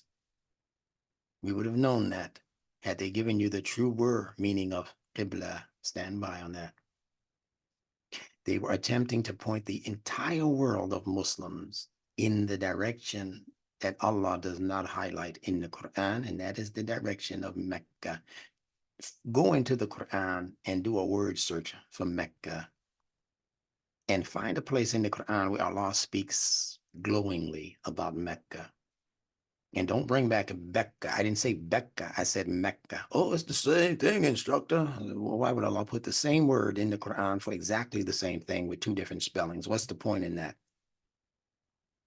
Why did we need to know that Mecca used to be called Becca, which is not true? It's a totally different word with a Becca is spoken of in glowing terms in the Quran. Allah calls Becca Mubarakah, full of blessings, like we talked about earlier. But he never says that about Mecca. Why did the Prophet leave Mecca after he came back? Pardon me, why did he leave Mecca? He left Mecca to go to Medina. But when he came back, he went to Medina to establish the deen. Medina, see? Not Mecca, not the place of symbols and rituals. He went to the place that was intended to establish a for real social order with a charter to boot. How many of you know about the Medina Charter that Dr. Omar Zaid keeps speaking about? And we got Muslims out here who don't know and don't want to know. They don't want to know about the Medina Charter. Oh, that's fake. How do you know it's fake? Because my Sunni scholar told me, or my Shiite scholar told. Man, stop depending on these people to teach you your deen. You got the same Quran in front of you. Because that was a charter that gave equal opportunity to not only the Muslims, but also to those who didn't profess al-Islam, but who were willing to live in peace with the Muslims. And I mean not only the Muslims and the Christians and the Jews of Medina, but also those among the mushrik, the idol worshippers. They were given the same opportunity for advancement in the society of Medina. They don't tell you enough about Medina. You need to do your own independent research into Medina. The city of light, they called it. Used to be called Yathrib, the city of light. So Mecca, to keep the arrow pointed in the direction of Mecca, and not in the direction of social establishment, social settlements. We're going to be using that word a lot before we finish today. They bent the arrow away from social establishment, and they pointed the direction of the arrow strictly in the area of rituals and rites. Do this, take a stone, throw it that way. Circumambulate 7 times this way. Rituals and rites with no perceivable benefit. Hate me if you want. I'm built for this. I said there is no perceivable benefit to the rituals and the rites that they have sold us. Safa, Marwa, and you're basing those things on myths in history. The wife of Ibrahim, Hajar, she made this run between 2 hills. They call them mountains. They say the reason why they're just little bitty hills now is because in the last 1,500 years, people have walked on them and all of that. And really? So that's why they're just a mound worth of elevation now? You're saying they used to be hills and mountains? Safa, Marwa? No, it's because you're not understanding the language of the Quran. That's the problem. These classes are designed to elevate your understanding of Quranic language. But you first have to divest yourself of believing that everything in the Quran is speaking to literal verities, literal ideas, literal pictures, that when it says Mecca, it's talking about that land over there with the sand and the black square box. That when it says, some other person or place or thing, you're thinking it's literal. That's not how the ancient Semitic people or Shemitic people, we should be saying, that's another misnomer. How these people become Semites when they say that their name is based on the son of Noah called Shem. They should be Shemites. But they know that the true Shemites don't look like that you see over there in that other unmentionable land that's having all of the problems now. They know the true Shemites, they don't look like them. So they say Semite because that's a part of the tricknology. That's a part of the trick language. You know what semi means? It means part something. Doesn't mean all of the way something. It means partly something. Semi. Driving a semi. I mean, the back ain't on it. It's just a truck, just a cab. It's a semi. Oh my goodness. All right, let's keep going. Now, in the history of our deen, 2 distinct directions have been established by the so-called scholars, which were designed to orient the masses towards specific schools of thought. Now we're getting more into the reasons why there's this dichotomy between the East and the West. Allah is speaking to it through their terminologies so that there will be no mistake at what Allah is speaking to. If he had just said East and West as generic terms, okay, he's speaking to anything over there in the East and anything over there in the West. But he said El. He gave a definite article to both of them. That means there's something specific in the East that Allah is warning you about. There's something specific in the West that Allah is cautioning you against.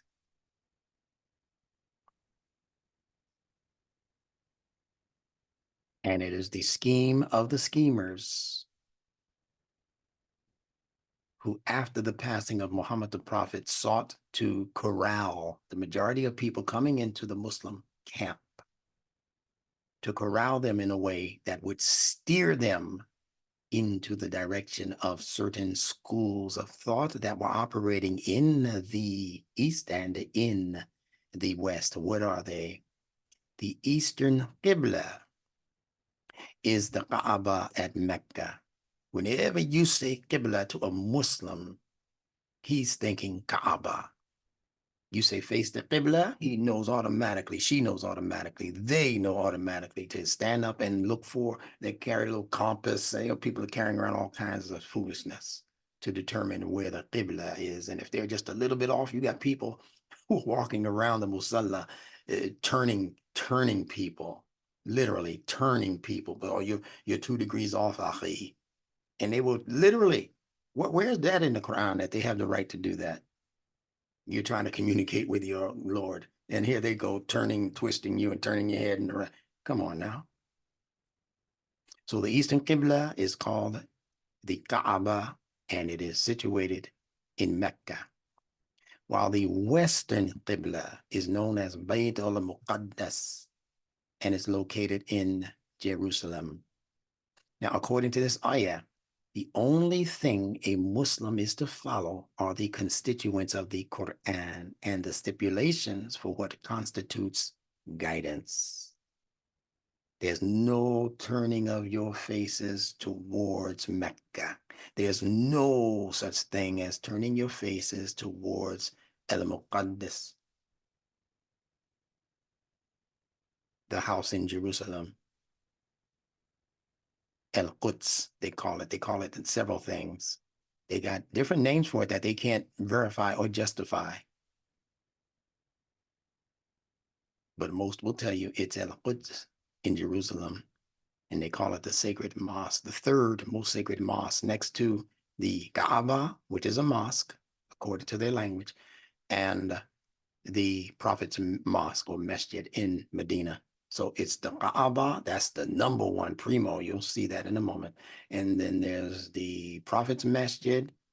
And then after that, it's this one here, the one that all of us who are enchanted and infatuated by Jerusalem. In fact, it's the one that they were praying to or towards before they say the revelation came to turn in the direction of the Kaaba. So they turned it away from Jerusalem, which means they also turned it away from the Jewish people and scholars. That's where that was their Qibla. So they can't do that anymore. Now we got another plan for you. We need to take the attention off of that and put it on this Mecca, because we want Mecca to blow up in the eyes of people. We need some Mecca worshipers out there. We need some Arab worshipers out there. So we're going to turn their faces away from Jerusalem in the direction of Mecca. I know this sounds harsh. I don't mean any harm. I don't mean to hurt anybody's false feelings. I need for you to open up your minds and check it out for yourself. Do not believe Instructor Benjamin Bilal. Don't believe me. But don't just condemn me and say that's wrong. He's a liar. He's a mushrik. They're calling me all kinds of apostates and all that. Before you do that, go check out the information and then let's have another conversation. And if you don't know where to go, contact me. Contact me and I'll show you exactly where to go. To get information that's not biased and prejudiced and one-sided, I'm going to show you where to go to get historical facts. Now, why would Allah, this is the burning question. Why would Allah, the owner of all properties, he says he is Rabbil Alameen, the guardian, evolver, the keeper, the sustainer of everything, of all realms, of all dimensions, as they translate it sometimes. Imam Muhammad said of all systems of knowledge. Why would he choose a place that was formerly dedicated to filthy idols as his house that they now call Baytullah? They want you to think that when the Quran says Baytullah, it's talking about the house that was formerly dedicated to filthy idols. Now, think about yourself. If you owned multiple beautiful homes as a real estate owner, would you ever choose for yourself and your family a house that had been previously occupied by hoes, by prostitutes, by dope dealers? People,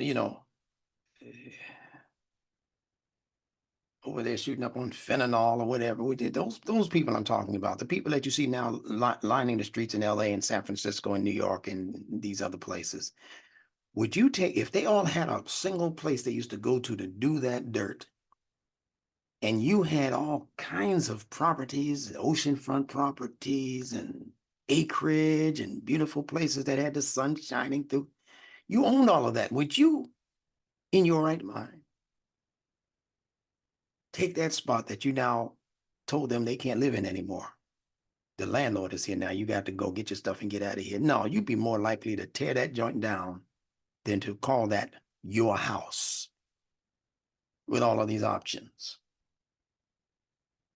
It doesn't make sense, especially to people who know psychology. They know a flim flam when they see it and smell it. Fair deal, Dan. Yeah, I got a car for you, buddy. And he knows it was just in a flood. Oh, this car is for you. It looks like, you look at the front of it, it has a face like yours. And yeah, come on, buddy. And you're going to get it for a steal. I mean, a real steal. Only $5,699. He knows what that car been through.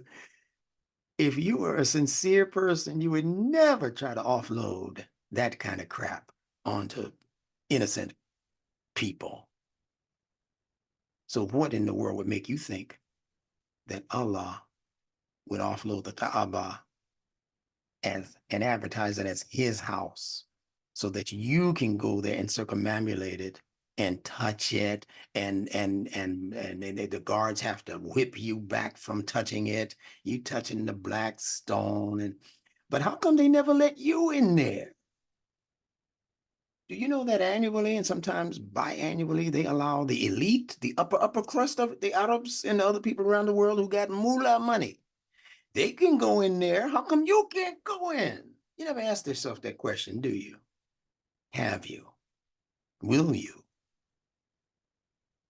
Aren't you a Muslim like they're Muslim, and they're Muslim like you're a Muslim? How come you don't have equal access to God's house, to Baytullah? How come you can't go? You can only try to touch it and get whipped back, or go out of season during the Umrah or something and touch it. But go and ask them, can you go and see what's in it? How many people know what's inside the Kaaba? You can just Google that. That's an easy Google. You're going to see the open space where all of the 360 some odd idols used to be in Muhammad the Prophet's time. And you're going to see 3 columns. Boy, oh boy. Why 3 columns? Why not 5? Why not 2? It's just a square. Because they represent the 3 major gods that were being worshipped by the pagan Arabs of Muhammad's time. And those pagan Arabs wanted to preserve that house so that eventually, after Muhammad's passing, they could reintroduce that pagan object into the newly fabricated system that they began to call Islam, with no definite article al, just Islam. The practice of turning towards the Kaaba was initiated by pagan Arabs who sought to stay in control through stealth. They weren't doing this out in the open. They were doing it through sneaky kinds of processes. They did so by pulling the old switcheroo through the substitution of meanings for words in the Quran with words from Persian languages on the most part. They did it also through the shifting of meanings for words out of the Hebrew lexicon. That's in the Quran. Muhammad, he busted them. He said, don't say Ra'ina, look at me. That's a Hebrew word. That's not Arabic. Ra'ina, look. Allah said, stop saying that. Look at me. Look, I'm all that. No, over here. Look, take my picture. Take my the side shot. Look at me.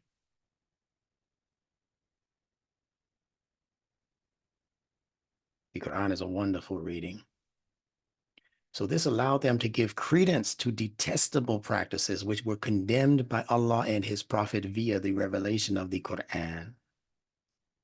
terrible and detestable, odious practices that the ancient Arabs had, all of the way up to the killing of their baby girls. You know it. You know about the history. That doesn't register on you. That something was mentally and emotionally and spiritually wrong with these people. Do you think they were divested of that during a 23-year period of the Quran being revealed without explanation? Do you know that the Quran was revealed without tafsir from Muhammad the Prophet? Oh no, it's got plenty of tafsir. No, where's the tafsir? It's in the hadiths. That's where you went wrong. Believing that. That's what they told you. Yeah, Allah, he couldn't explain all of this for himself, and he couldn't explain the details of what he revealed in the Quran, so he gave us the hadiths to fill in the blanks. Where's that in the Quran? That he gave you the hadiths to, the Quran says about the hadiths that the Quran itself is the most excellent hadith. And in what hadith will you believe in after this? So ask Allah.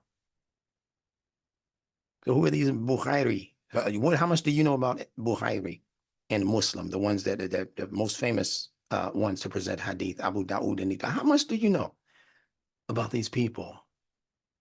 Abu Huraira and all of these people that you venerate for their Arabness, the best of the bunch. How much do you know about these people? Do you know, have you ever read the history of Bukhari?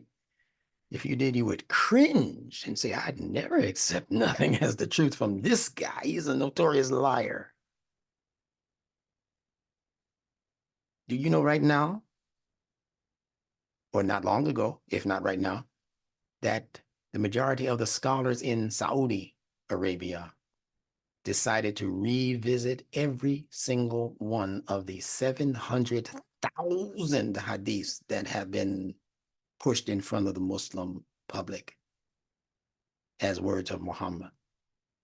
Do you know they decided a couple of years ago to begin reinvestigating those hadiths? They said that the problems in the Muslim world, the pressing issues for the Muslim world, are because of the mismanagement, misreading, and fabrication of these hadiths.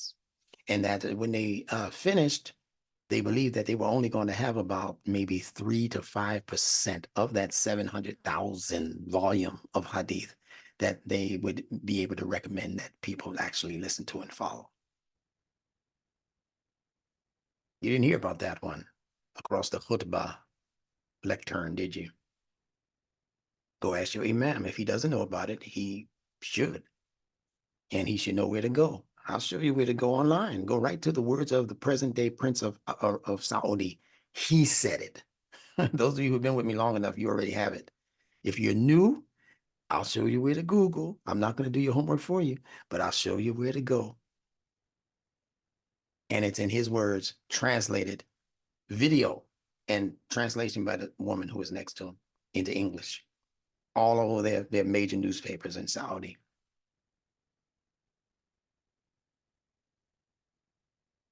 Not saying that he's you know, the image of somebody you should follow, the prince, present day prince. They all got issues.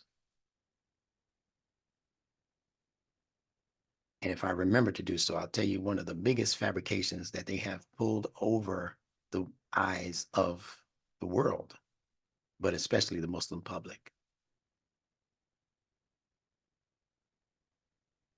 Look at what Allah says, as Yusuf Ali incorrectly translates. Such is the pilgrimage. Ain't no word for pilgrimage in here. There's no Hajj in there. Such is the pilgrimage, whoever honors the sacred rights of Allah. Now look at what they're calling the sacred rights of Allah. Hurumati Allah.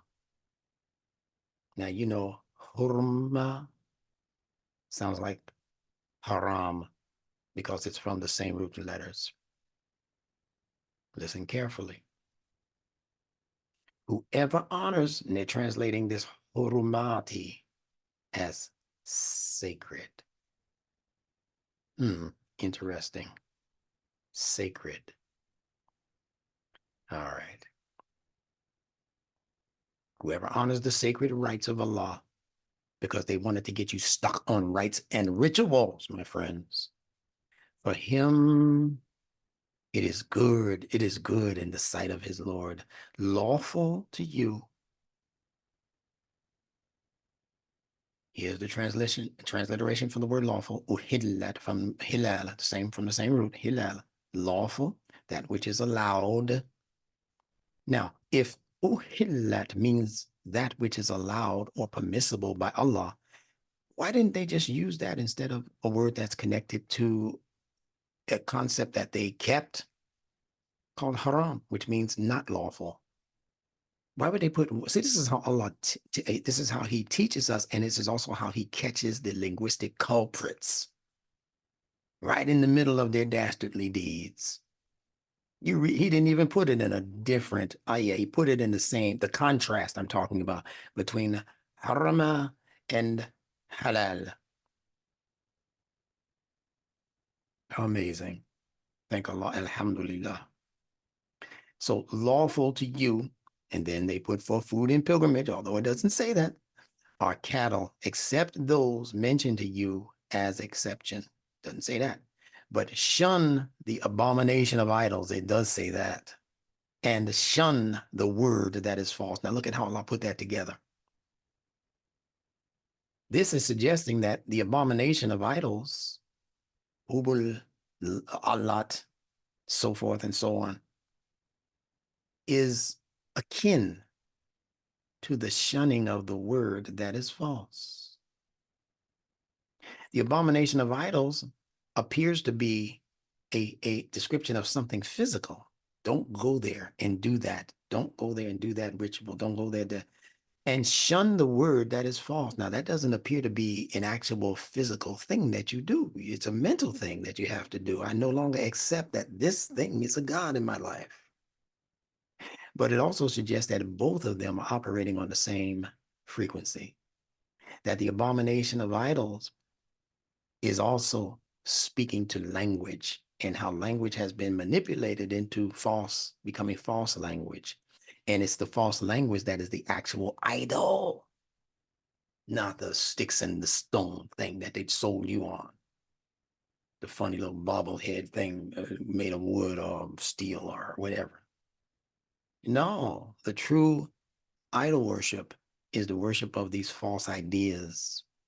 And the false ideas are fed to us through words, language. Qawl al-zuri. Qawl al-zuri. Right there. That's the Z-R connection. The Z is a fricative, just like the S. The R is in combination with the Z. So this is the Z-R. The word SaLaaT is the S-L connection. And I already mentioned to you that L and R are interchangeable. So Z-R with the vowel in between should have some commonality with the S-L that you find in SaLaaT.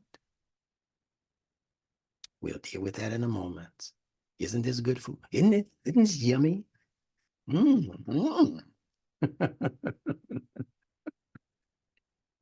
I can feel y'all loving it. That's why I'm not stopping. And there's so many people joining us. This is beautiful.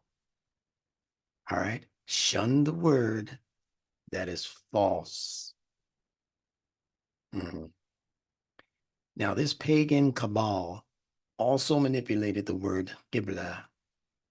They manipulated that word to mean the turning of our faces in the direction of the Kaaba so that we would become infatuated with what was clearly in history a center of the most obnoxious pagan practices of that or of any other day and time. What they were doing in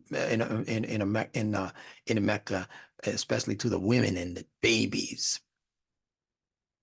was unheard of in other parts of the world. The level of depravity, disgust. Allah speaks about the disgust on their faces when they found out that a baby girl was born. Allah says their faces darkened. Oh, can you imagine a beautiful baby girl? And because they didn't have the technology back then to know what was going to be born, they only knew it was going to be born. And as soon as they saw the baby and they looked at the private parts and they didn't see no wing-a-ling-a-ling, their faces, Allah says, just turned dismal. I'm trying to say it with this kind of emphasis so that you can visualize this. And they would just spit on the sand and just be so disgusted, kick up the sand and curse out the mother that just delivered. Just cuss her out. You mother hubba you. Where's my boy? Where's my male child? And then not long after that, you had many of them who would just take the baby. That don't even take the baby to the tent. Just take the baby out to the river and in the sand and just start burying the baby in the sand. Can you imagine 11? How is that even human? That's demonic. I'm trying to tell you this so you know what you have inherited behind the scenes of those who were purely intended to follow the Prophet Muhammad as Muslims and Mu'min. Those are the ones who really, really changed for real, for real. But there was a contingency of them who were faking the funk, faking the fraud, and doing things behind the Prophet, saying things behind his back that would disestablish his leadership and also create question marks behind the Quran itself and who delivered this Quran. And don't tell them about this part, because if you tell them about this part, it's going to be speaking against us. That's in the Quran. The Jews did the same thing. Don't tell them about this part, that they might argue back and forth with you about this, because we're going to lose if they start arguing about this part of the revelation. So no, they wanted people to become infatuated with the Arab presence. They didn't have, what else did they have going for them? The Arabs back then were so dejected that the neighboring superpowers, the Persians and the Romans, nobody swooped down on the Arab to take their stuff from them, because there was really no stuff to take. What are you going to take? So normally when the people conquer another people, they take their stuff and they change their language. Neither of those things happened. So the language itself became pure, or remained pure. That's why Allah used it for his revelation, probably one of the reasons, because it was unscathed. It was unmixed in to a degree where it became adulterated in terms of its ability to know what it's saying.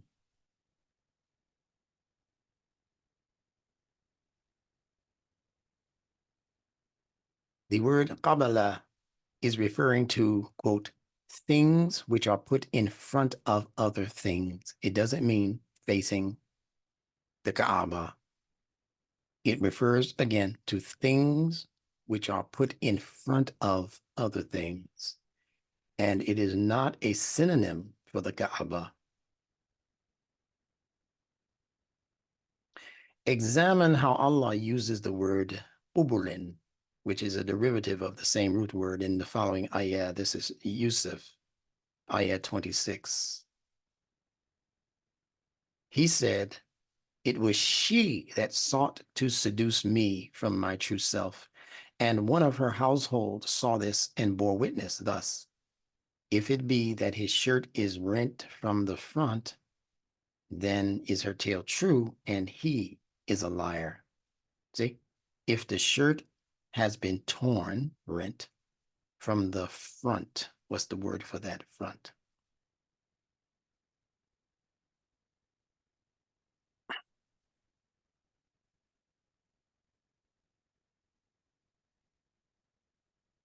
Ubulin,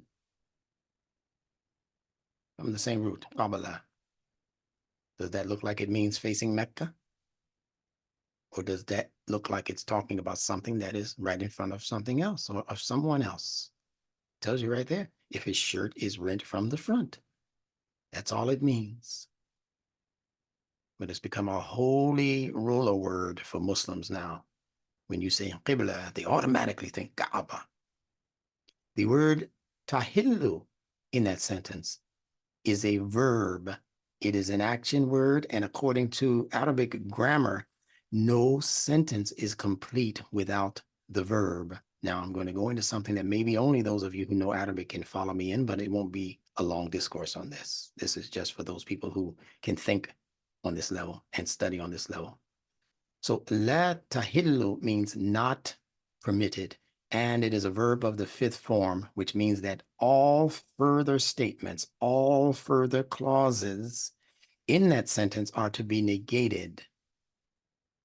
You're to put a not in front of them, as well as all of the way down to the next verb. So from that verb, tahillu, down to the very next verb mentioned, yabtaguna, everything in between is relegated to the status of something that is not something, not in this case permitted. La tahillu, tahillu, permitted. Hilal, permitted. La, not permitted. And it's not just the very next thing that's being mentioned. It's everything down to the next verb, because a sentence has to have a verb in order for it to make sense. This is the surah we're talking about. It is Surah 5, Ayat 2. And I'm not going to read all of this, just the parts that make the point. So they say, "Oh, you who believe, violate not the sanctity of the symbols of Allah." Oh, what word magic they're performing here. Do not violate the sanctity. What's that word for sanctity that they're translating?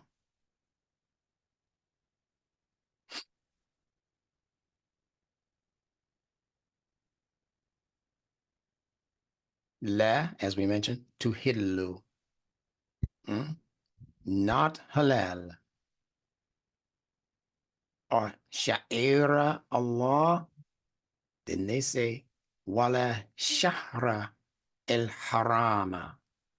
You see how Allah teaches you? He teaches you very often by comparing consonantally connected words in the same ayah. So you got the word sha'ira, which has the shin, the ain, and the ra. And then you have the word shahra, which has the shin, the ha, which is consonantally connected to ain, and the ra. So this sha'ara and this shahara are consonantally related words. This is how Allah teaches us. And they translate that as the sacred month. The sacred month. And without going through all of the rest of that, I think I've made enough of a point for those of you who want to study further to begin looking into this ayah 5, 2. Surah 5, ayah 2.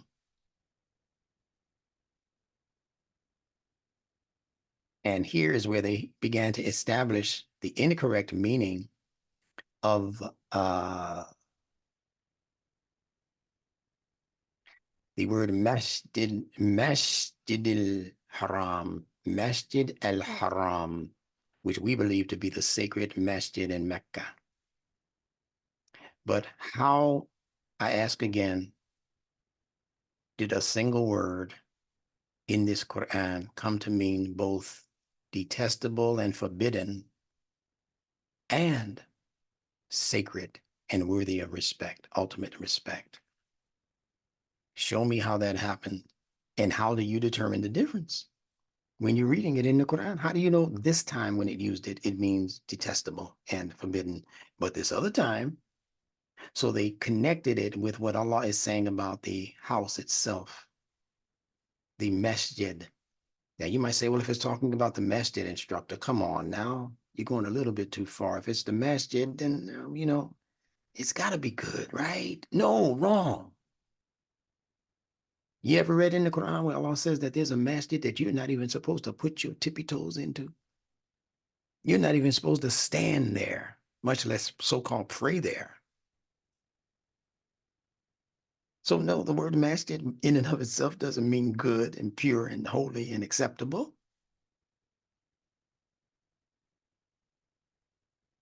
Churches are called a masjid in the Quran.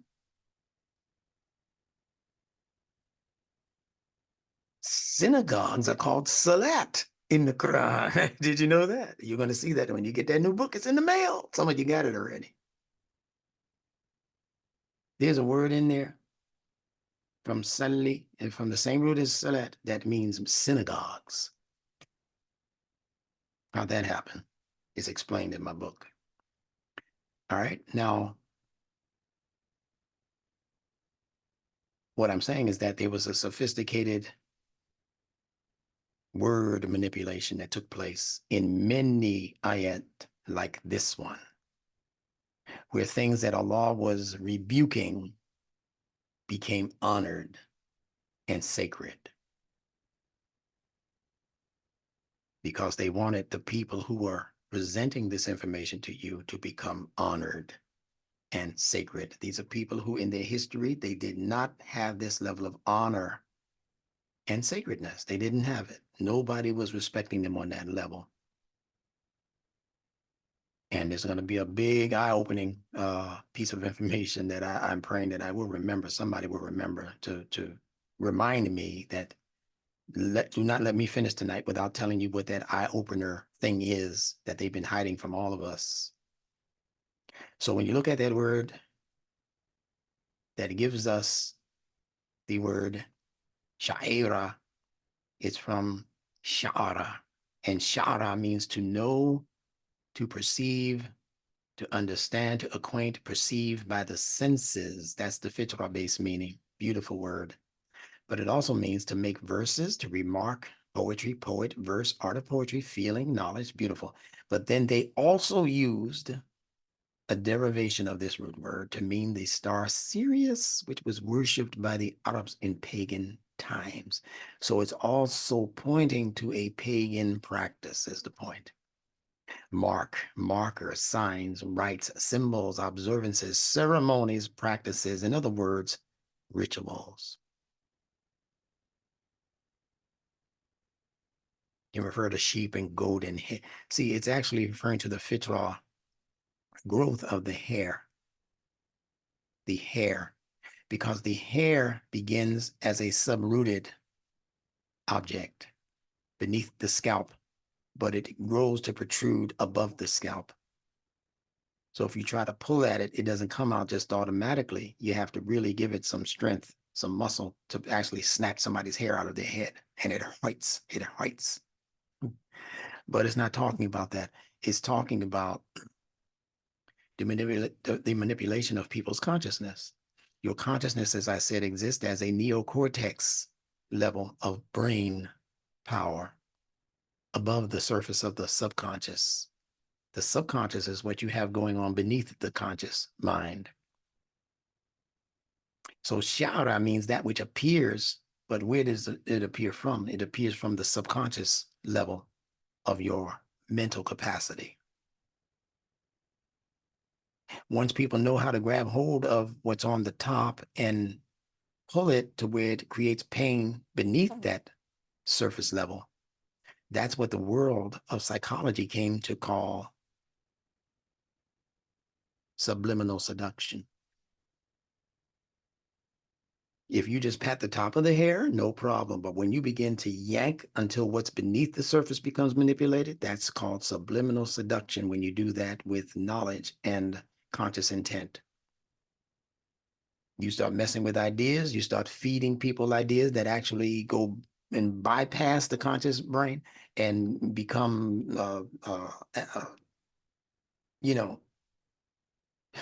become a thing that affects the subconscious mind.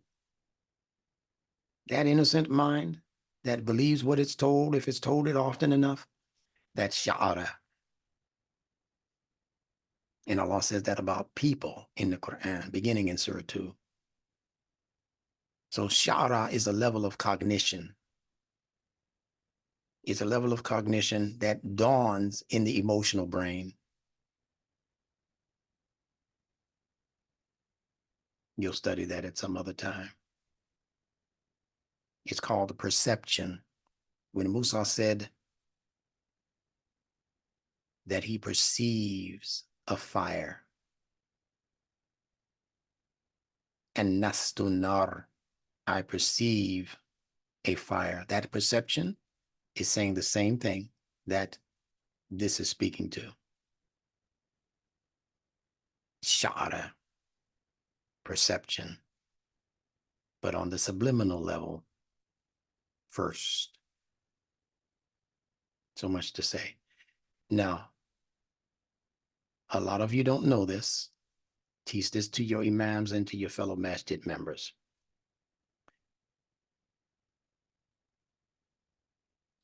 This is outlining, and it's actually a warning to Muslims of what not to give this overly ambitious attention to among the objects of worship that were being venerated in the time of Muhammad, right there in his day and time. Ya ayyuhalladhina amanu, all those of you who have accepted trust. La yuhillu, here we go again. Halal, hillu, permitted, not permitted. Pardon me. Yeah, sha'aira, from that same sha'ara of Allah.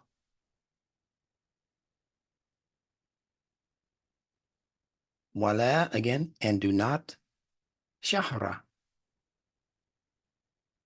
Al-harama. They translate that as the sacred month. But we're missing all of these la's, all of these do nots, do nots, do nots. So we're just being told that what comes after it is the sacred thing, when it clearly tells you that it is al-haram. Whatever this is, they call it the sacred month. It's not true, but that's what they call it. They're saying that it's also sacred, that month or that period of time.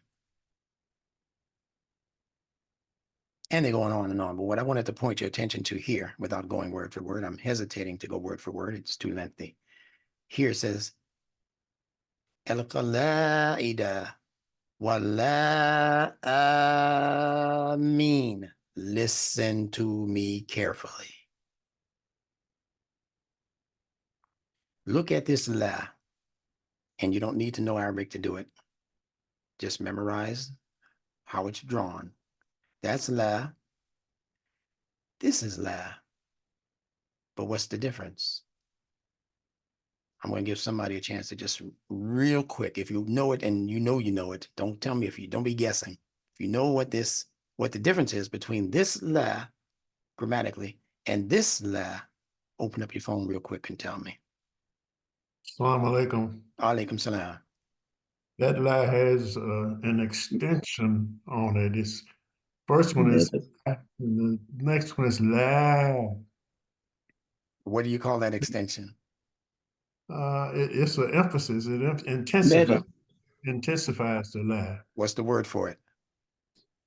Anybody else know? Meta. Yes. Who told me that? Meta. Who is that? Who is that? Who is that? Arlene. Yeah, oh, go ahead. Yeah. Okay, good. Yeah, that's called a medda. What is this one called? What vowel sign is that? Aleph. What vowel? Not letter. Vowel. Oh, sorry. Give it to me again if you know it. I'm not hearing. You have to say it slower. Say it again. Yeah, fatha. Yeah. There you go. Thank you. Yeah, fatha. Very good. So the letter is aleph, the first letter in the alphabet. And then the aleph is next to it, giving it its vowel sound. But that sign there is called a fatha, yes, which means you pronounce it as, yes, the short sound of ah, just that ah, la, that's la. You don't give it any further push than la, just that one beat. La. Same thing over here for this la. See how Allah teaches you? He puts the same thing in the same ayat so that you'll see and hear as you're pronouncing it that there's a different, it's the same word, but there's a different way of pronouncing it. You get this? So here, look at how many meddas Allah put. He put one here. He put one here. He put one here, talking about paying attention. Allah is saying, straighten up and fly right. I'm trying to teach you something. Now, what is it? What now? This is deep. So, and do not, there's a negation here. And what is Allah saying to do not? Ameen. Now, does that sound familiar? And most people don't know. That Amin, see, Instructor Bilal does thorough homework. Amin was the name of the chief god amongst the pagan Arabs who was alternately known as Hubal. We spoke about Hubal.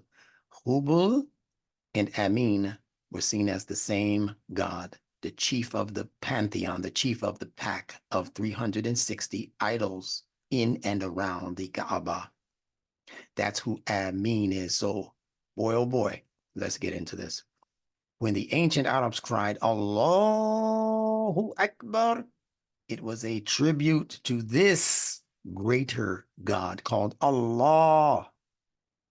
That's not the God that you turn yourself to, Muslim. The source creator that you're turning to is called Allah. That's it. He's not called Allah. It was a tribute that they were giving to the pantheistic God called the moon god. The crescent moon god was called Allah, and his wife's name was SaLaaT. We spoke about that last week. And they were revered, as you know, by the pagan gods in and around the Kaaba, 360 total. After performing their ritual prayers, after whistling and clapping around the Kaaba that Allah mentions in the Quran, that their prayers are nothing but whistling and clapping. They're just entertainment. It says they would conclude their prayers by repeating the name Ameen. Ameen, as they're circling the Kaaba and clapping and whistling, they'd say Ameen because Ameen was the alternate name for the big guy, Hubal, residing inside of the Kaaba. They have craftily manipulated the Muslims of the entire planet to repeat this pagan god's name after each recitation of Al-Fatiha, as well as after every dua. If you're doing it, I'm only telling you what I do. Don't do it. I don't do it anymore. I'm not going to tell you what to do. You do what you want to do. I'm telling you, there's no Ameen when I read the Quran in English. I don't see Ameen at the end of Al-Fatiha. I don't even see the word Al-Fatiha. How about that one? Because the original name of even that surah was not Al-Fatiha, because it was not the opening chapter that was revealed to Muhammad. That surah was called Suratul Hamd, the surah of the praise. And that's how it begins. Alhamdulillah. That makes sense to me. But where did they get this word Fatiha? Because they needed to convince the Muslim masses that this should be the first surah. I'm not saying it shouldn't be. It makes sense to me that it is. I'm just saying that the language manipulators did their thing in the history of this revelation.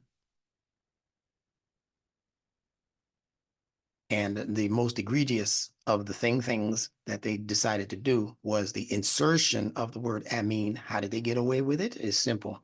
By appealing to superstitious people who believed in invisible things floating around them and doing favors for them and helping them to, whatever. Telling them that one of those invisible things that they called angels, he said it after somebody was reciting Al-Fatiha. They heard a voice from the crowd say, Ameen. And they said, oh, that was an angel. Let's keep it. And you mean to tell me they went to Muhammad the Prophet? I don't believe he was leading that particular service. But you mean to tell me they went to Muhammad the Prophet and asked him, told him what the circumstances were and said, he said, Ameen. Oh, yeah, leave that in there. Yeah, that sounds right. Waladolin. Ameen. You think Muhammad the Prophet, off the top of his head, off the cuff, said to introduce another word into Allah's revelation that Allah did not reveal to him? No, they sneaked it in, snuck, whatever the word is.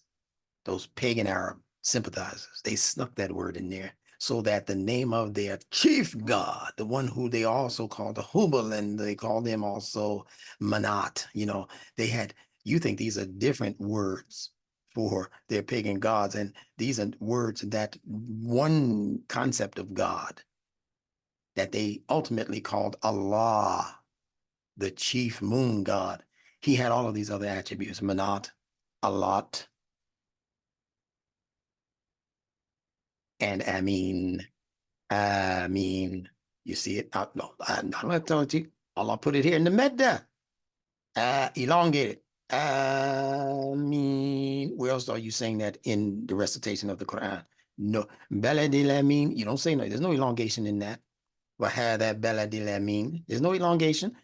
This elongated word here is exactly the same one that they told you to pronounce at the end of Al-Fatiha.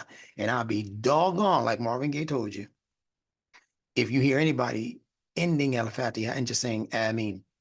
Never will happen. They have to elongate it. Why? Because they taught them to do that 1,500 or so years ago. Snuck it in. Hope y'all are all right. Everybody all right? Can I go just a little bit further down the road? Keep going. Of All right. course you can. Alhamdulillah. All right. So Yes, assalamu alaikum, brother instructor. Alaikum salam. You are hitting on all cylinders, and that elongated Amin is also the Egyptian god Amun. Yes, that's where they got it. And Hubal, correct me if I'm wrong, is a shorthand version. Passively giving it to you is Iblis. Look at the letters. We've had that So conversation. they retain You're right. the H. That's right. And the H makes it definitely the one who spoke out. Go ahead. And So the they're H, calling on the rebel. Yeah, the H is a guttural, just like the I sound in Iblis. Also, it's a guttural. So they're saying exactly the same thing. And remember, I said earlier, I don't know if you were in the queue by then, but I said that amongst the Jews in the Hebrew language, you know this also, that the HA, the HU, the HE is their definite article. So it's also saying the, whatever the BL is saying, and BL goes all of the way back, as you know, to ancient Sumeria. Right, which And is their also gods. Baal. That's right. So there's so much, there's layered information here. Allah is so smooth. He's Al-Latif with the way he teaches us. So we need to just stop running to those sheikhs and those shakers for this information. But pretty soon I can talk about them like this because I know very soon they're going to be at our door. And many of you will have to teach them if they come with some sincerity. And that's not bragging. That's just showing you how Allah is able to shift the tides. And what they thought was solid ground becomes very, very shaky. All right, let's continue. Thank you for that. So, you make a dua. رَبَّنَا آتِنَا فِي الدُّنْيَا حَسَنَةً وَفِي الْآخِرَةِ حَسَنَةً وَقِنَا عَذَابَ النَّارِ. There it goes again. It's not in the Quran. Why are you saying it? And look at me cross-eyed because I told you that I don't say it. I don't tell you not to. You do what you want. I'm talking to the broader audience now. So the word SaLaaT does not mean prayer and is not a ritual. And you should reference last week's video for that proof. According to these encyclopedias, look at what they say prayer is in the Muslim context. They call it namaz. They say namaz. That's not me saying this. This is from the Wikipedia or wherever. Namaz is an Islamic worship or prayer. It is also known as salah or SaLaaT. Namaz is a direct connection between Allah and his servants and is one of the most important obligatory acts in Islam, not al-Islam, in Islam. The word namaz is of Urdu.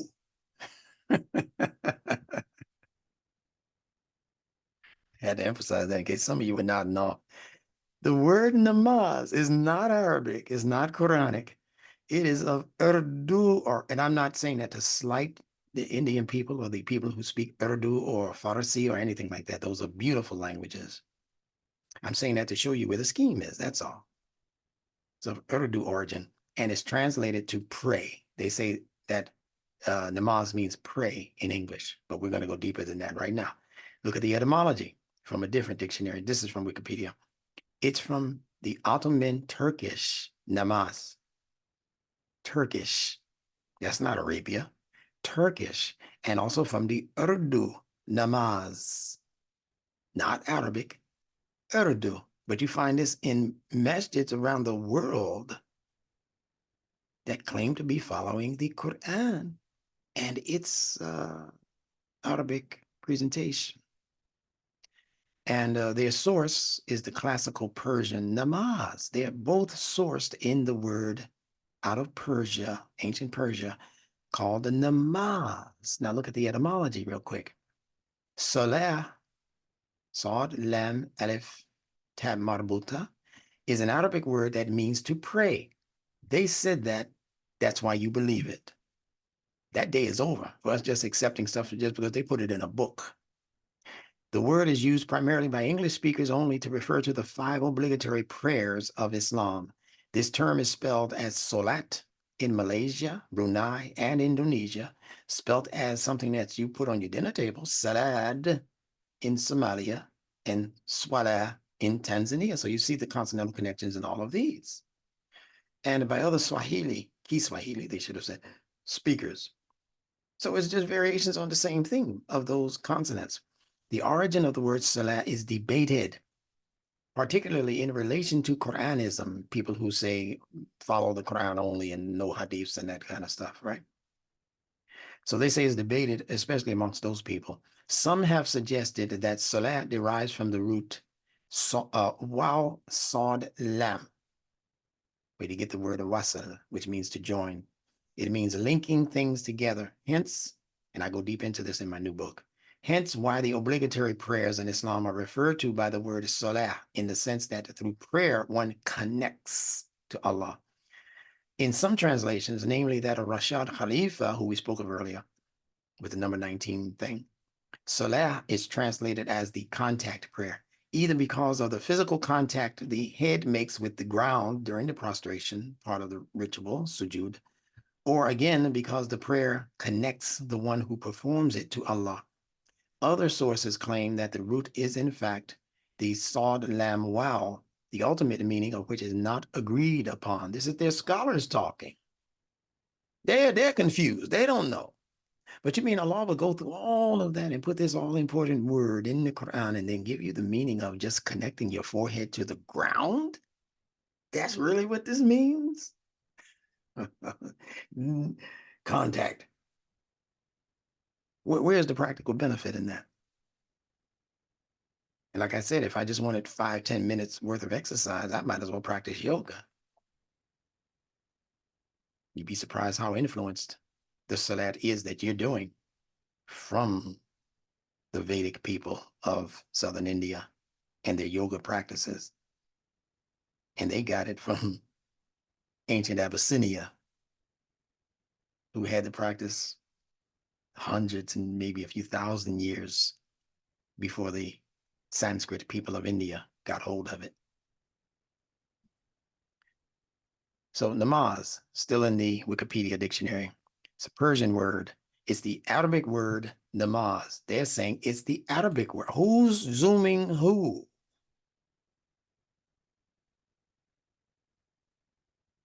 Which bears a resemblance to the Vedic, here you go, Sanskrit word namaha,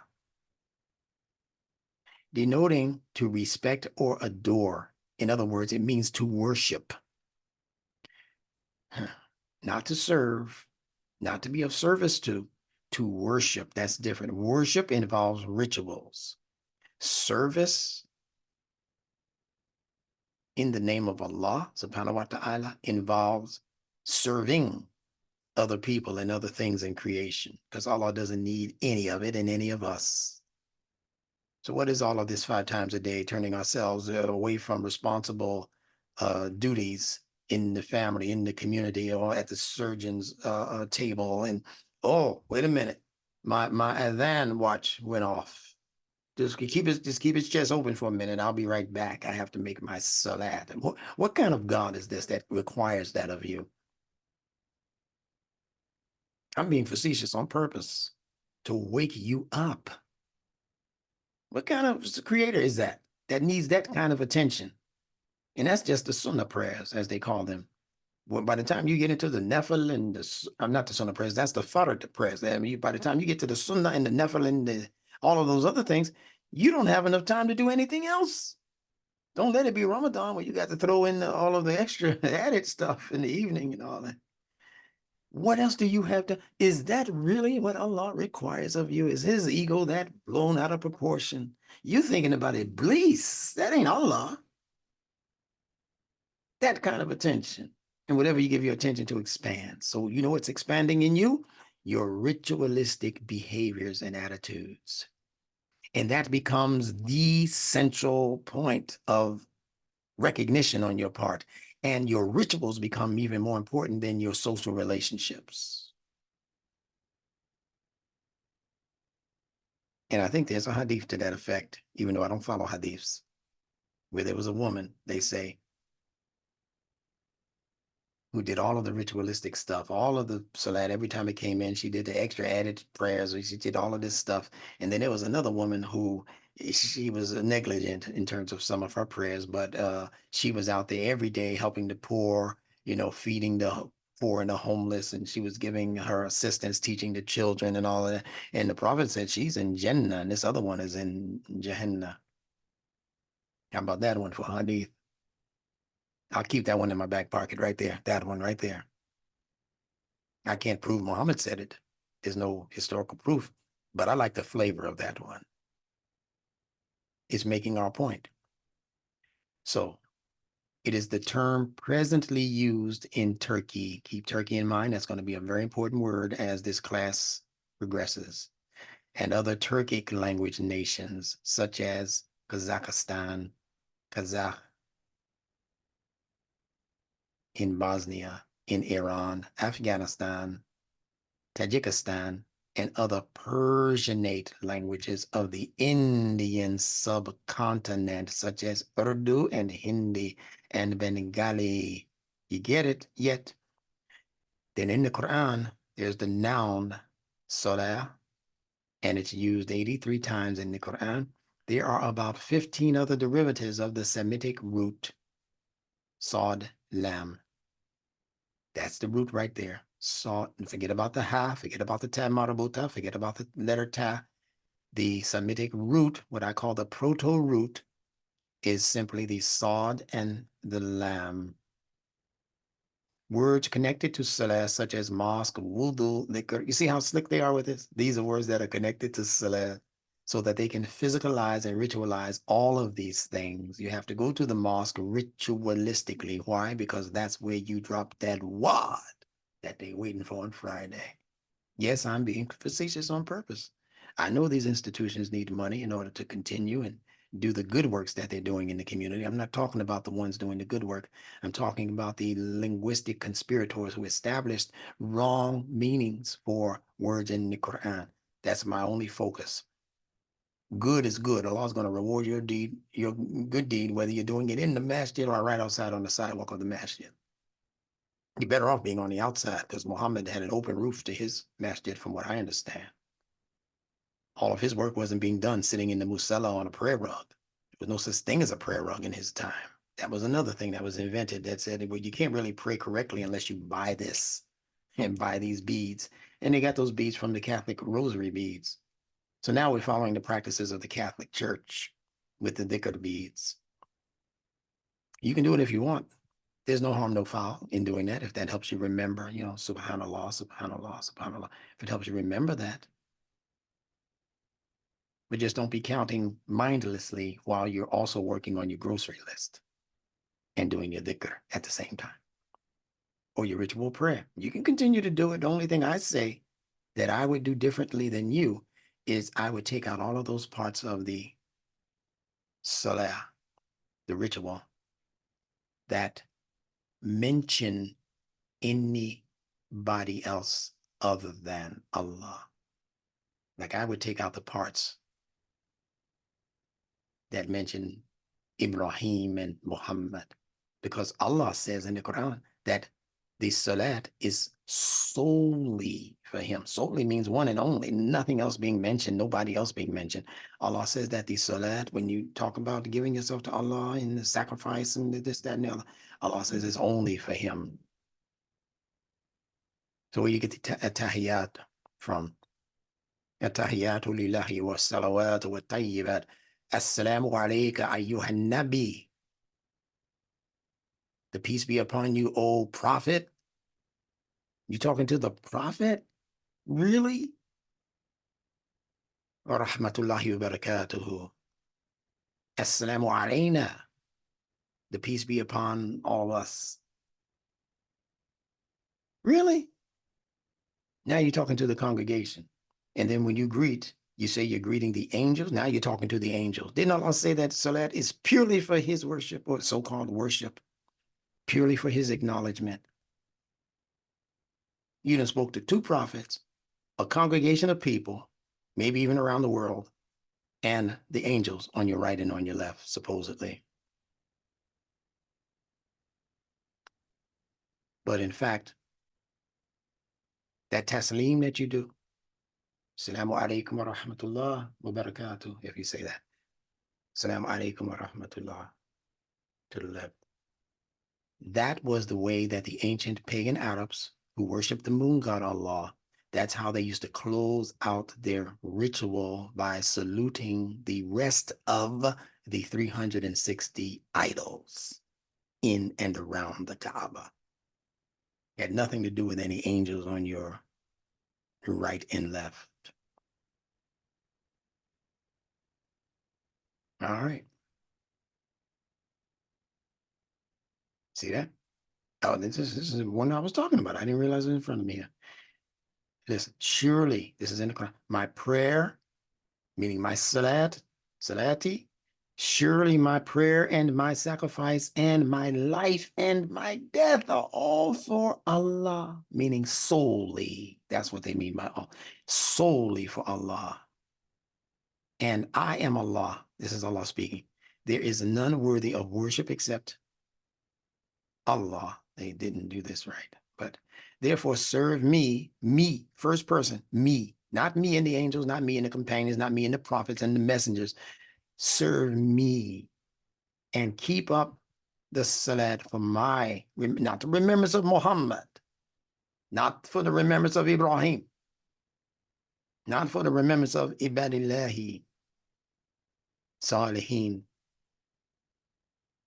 the groups of people, the congregations of people, not for the angels. It's not for that purpose. Allah tells you right here in these two examples that SaLaaT is supposed to, whatever it is in your brain, it's supposed to be purely what they call monotheistic, meaning serving, addressing, concerned with, at the moment, anything or anybody other than Allah. You probably remember hearing Imam W.D. Muhammad, although he didn't come into this level of understanding. But he spoke about in those last books that Ronald B. Shaheed put out, how he would make the SaLaaT in his house. And he got to the point where he wouldn't even need a private room or private space because it was quieter. He didn't need quiet after that. He said he was able to block things out, block sound out, block music out, block out chatter right around him. Children running around, laughing, playing. Somebody talking on the phone. He said he could make his SaLaaT right there in perfect peace and comfort. See, there was something going on in his intellect, in his ability to pay attention to things that was able to supersede and override the programs that were operating around him. He was solely focused on the words that he was reciting. As you can see, the root letters for SaLaaT are the Sod and the Lam, the S and the L, and are found in the proto-root word Salah. That's the proto-root word for SaLaaT. Just the Sod and the Lam. Proto-roots are always only two letters. When you add a third radical, it's no longer a proto-root, it becomes an official root. So Sod Lam Ta, or Sod Lam Ta Marbuta, or Sod Lam Ha, heavy Ha, then it becomes a root word. And it extends to mean different things based on that third letter that was just added. But Sod Lam has a definitive meaning already that cannot be changed or corrupted because these two letters come straight out of El-Fitra. Let's continue. This stone inside the Kaaba, oh my goodness, about to start some mess now. The black polished stone inside the Kaaba consists of some fragments and 3 large pieces held together by a silver band. In other words, the so-called black stone for many, many, many, many years now has been literally falling apart. It's been broken up. And it's not almost like they went in there with some scotch tape or something or whatever, and they tried to band it, rubber band it, and put it back together. Does this truly sound like the true house of Allah that he himself didn't even defend? Continuing. A stone ring also surrounds them. According to legends, pay attention to words. According to legends, the stone came with Adam. See, they can't prove that. They have to say it's a legend. The stone came with Adam and was initially white in color. Here's their first introduction of racism into Islam. The sins of the pilgrims, the Hajis, who touched and kissed the white stone caused it to become black. The color that you currently see it as. How come it's not getting blacker? It's actually brown hued. Most of the Kaaba is actually colored brownish. Some of it is tannish, kind of yellowish. I don't know why they call it the black stone when most of it is not literally black. It's like us in America who call ourselves black. Most of us are not black. Some of us are yellow. Red skin. You know, we're mixed up with so many people that black hue that we had maybe on the continent of Africa, we don't have that anymore. So guess who the real black stone is in our day and time? Yeah, I'm messing with you. And we've been touched by everybody, and everybody's sins has been absorbed into our existence, in our experience also. It has also been stolen in the past. Oh, really? Something's been stolen from the house of God? Allah couldn't protect that, huh? People sneaking all the way into the desert and running off with a valuable stone.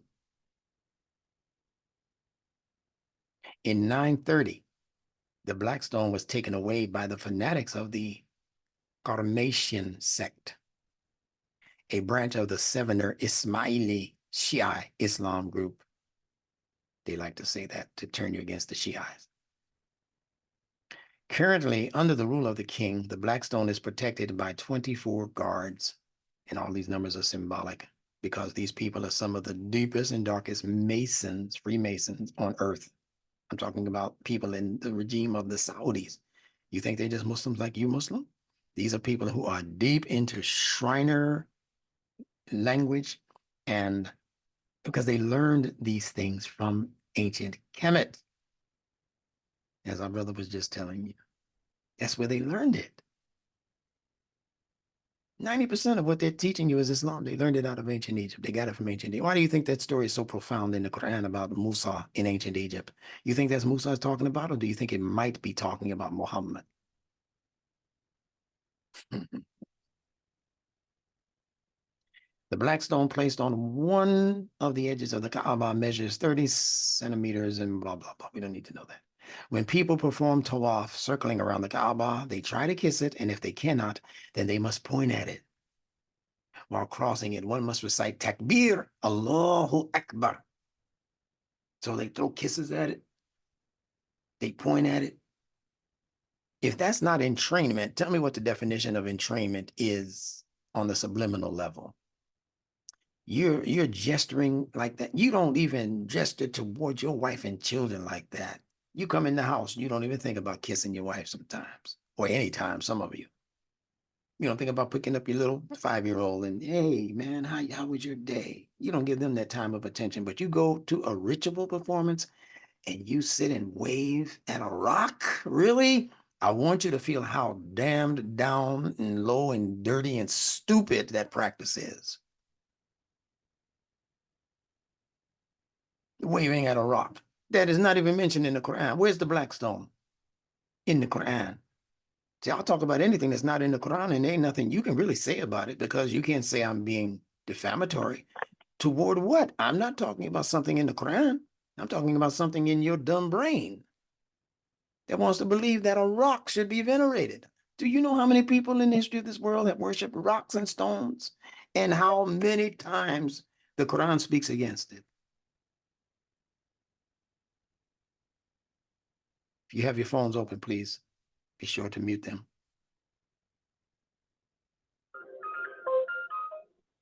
Thank you.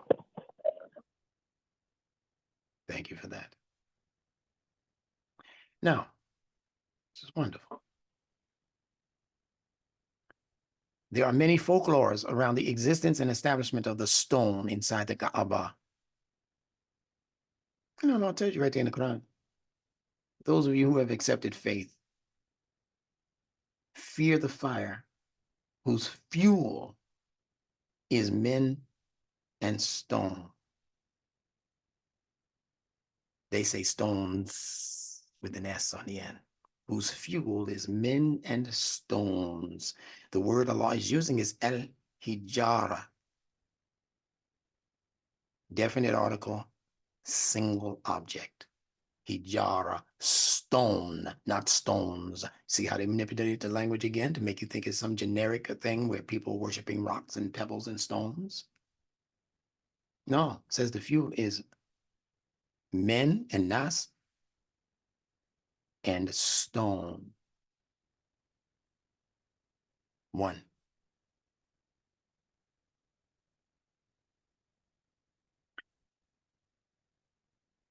There are many folklores around the existence and establishment of the stone inside the Kaaba, according to another popular theory. Prophet Ibrahim and his son Ismail were looking for different types of stones to build the Kaaba when they came across the black stone. Upon recognizing its value, they put it at the corner of the building. Okay, another one of those folklores. Facts about the Holy Kaaba. The Holy Kaaba was rebuilt, listen to this, several times in the past due to the effects of natural and man-made calamities. Really? I can see if they just said man-made calamities, people came against it, they didn't like it, they hated the Muslims, yada, yada. And the thing is that some of these calamities that were man-made were made by other Muslims. Muslims destroyed the Kaaba. And then how do you explain the natural when Allah was in control of that? And he allowed his nature, he allowed nature to destroy the Kaaba. But this is his house. Okay. The structure before Islam was used to keep idols of different gods of Arab tribes. The latest repair of the Kaaba took place in 1999. Maybe the singer Prince was there to oversee that one. But that's recent, 1999. All right, yeah. Everything has wear and tear. They were still patching it up and making new kiswa cloth to put around it. I told you in the cartoon called Popeye the Sailor Man that the female in there that was always in front of Popeye and Brutus, also called Blue Toe, Popeye the Sailor Man, they had a woman in there called Olive Oil, O-Y-L, Olive Oil. And interestingly enough, she used to wear the same kind of dress that they have draped around the Kaaba, black, with a line on the bottom going around the circumference. And she was called Olive Oil. And to our surprise, the main commodity coming out of Saudi to this day is oil. Okay. So then who is Popeye and who is Brutus? Brutus is not difficult to figure out because he looks like the average standard Russian of yesterday, including the fluffy, rough beard and all of that. So that's Russia. Who was Russia always fighting against in these cartoons called Popeye? He was always fighting against the West, some Western power. So Popeye is that Western power. Why are they calling him Popeye? Because he couldn't register vision through both of his eyes. See, you have a physical eye and you also have a spiritual eye. And they're supposed to connect in order to show you the parameters of insight that Allah allows the human being to come into. But he has to keep switching eyes. One is always closed The other one is open. He's got the arms of a sailor. He's got the, what do you call it? Anchor. Yeah, he's got anchors on his arms. And his arms are way bigger than his body, and his legs are way bigger than you would think his body would be able to accommodate. And he's got a pipe in his mouth that he keeps blowing. Boop, boop. That's industry. That's Western industry. And they're saying that Western industry is predicated upon a very narrow vision that's related mostly to materialism. So he's Popeye.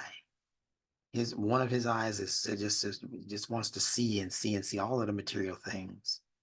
But in order to secure the material world, he has to get past Russia. And the largest investment that he needs to secure is olive oil. He needs to get that oil.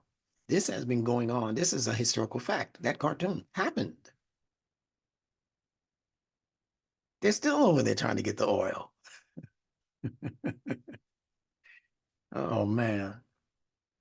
There's not a thing on television that doesn't have some hidden significance. Maybe one semester, we might just have to have a whole semester on what's going on in these television shows that we need to know, because they're actually predicting the future of this world through these cartoons and this make-believe stuff and these riddles and rhymes and nursery rhymes and that kind of thing. They're predicting so many things that have happened. I used to tell you about it through Jack and Jill. You know, I told you about it. The egg sitting on the wall had a great fall. And they're pulling all of this through the connections that they are making with scripture, particularly the Bible, where Jack and Jill are just a refurbished Adam and Eve and the fall of Adam and Eve. Jack and Jill went up a hill to fetch a pail of water. Jack fell down, broke his crown. Jill came tumbling after. Tumble means to become confused and disorderly. Look it up in a good dictionary. And on the metaphysical level, Jack is the human intellect, and Jill represents the human emotionality that has become wayward. Jill means jilt. Jilt is an emotional condition where you reject the one that you said you loved yesterday, but now on a brand new day, you can't stand them. It's typified in that song by the Stylistics, break up to make up. Break up to make up. That's all we do. First you love me, then you hate me. That's a game for fools. That's called the jilting. That's where her name, Jill, comes from. Look these words up. All right. Before the Holy Kaaba was draped in the black kiswa, it had numerous colors, primarily that of green, white, and red. Man, I got a Jamaican thing going on there. Okay. In the past, the Holy Kaaba was open to every Muslim twice in a week. However, with the surge of pilgrims from around the world, the Kaaba gets opened twice in a year for Muslim VIPs.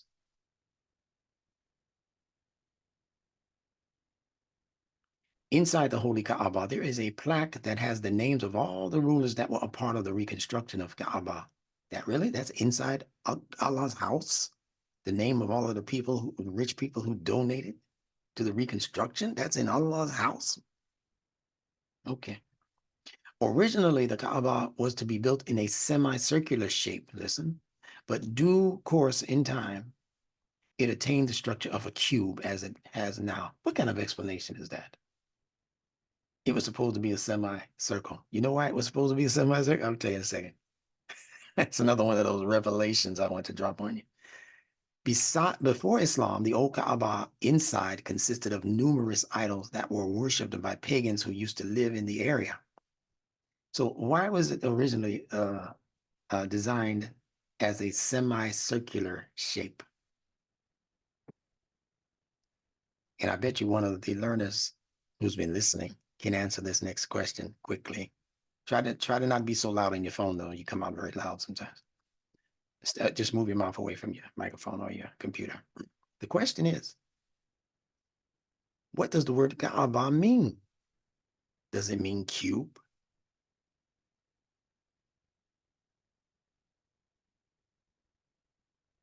Ankle. Alaikum salam.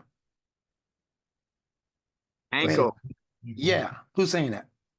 William. Yeah, that's right. And what is the shape of the ankle? Semicircle. There you go. That's just in case the other folks didn't catch on. Semicircle. The word Ka'abain, meaning two Ka'abas, is in the Quran in the section that you think is talking about how to make wudu. When Allah says, and wash your feet up to Ka'abain, the two ankles. Are your ankles cubes? I'm trying to show you how they have been about the business of pulling the okie doke over the eyes of the Muslim public and the entire world.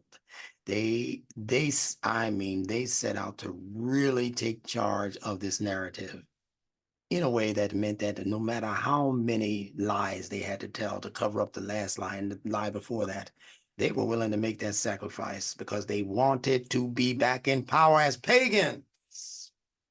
And that's what they have sold you as Islam, 85% paganism. You don't recognize it because you're looking at the surface of what you think you know.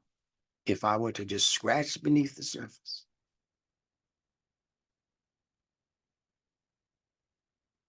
you'll see what it really is when the paint begins to peel. All popular legends only emphasize and reiterate the significance of the black stone in the Kaaba.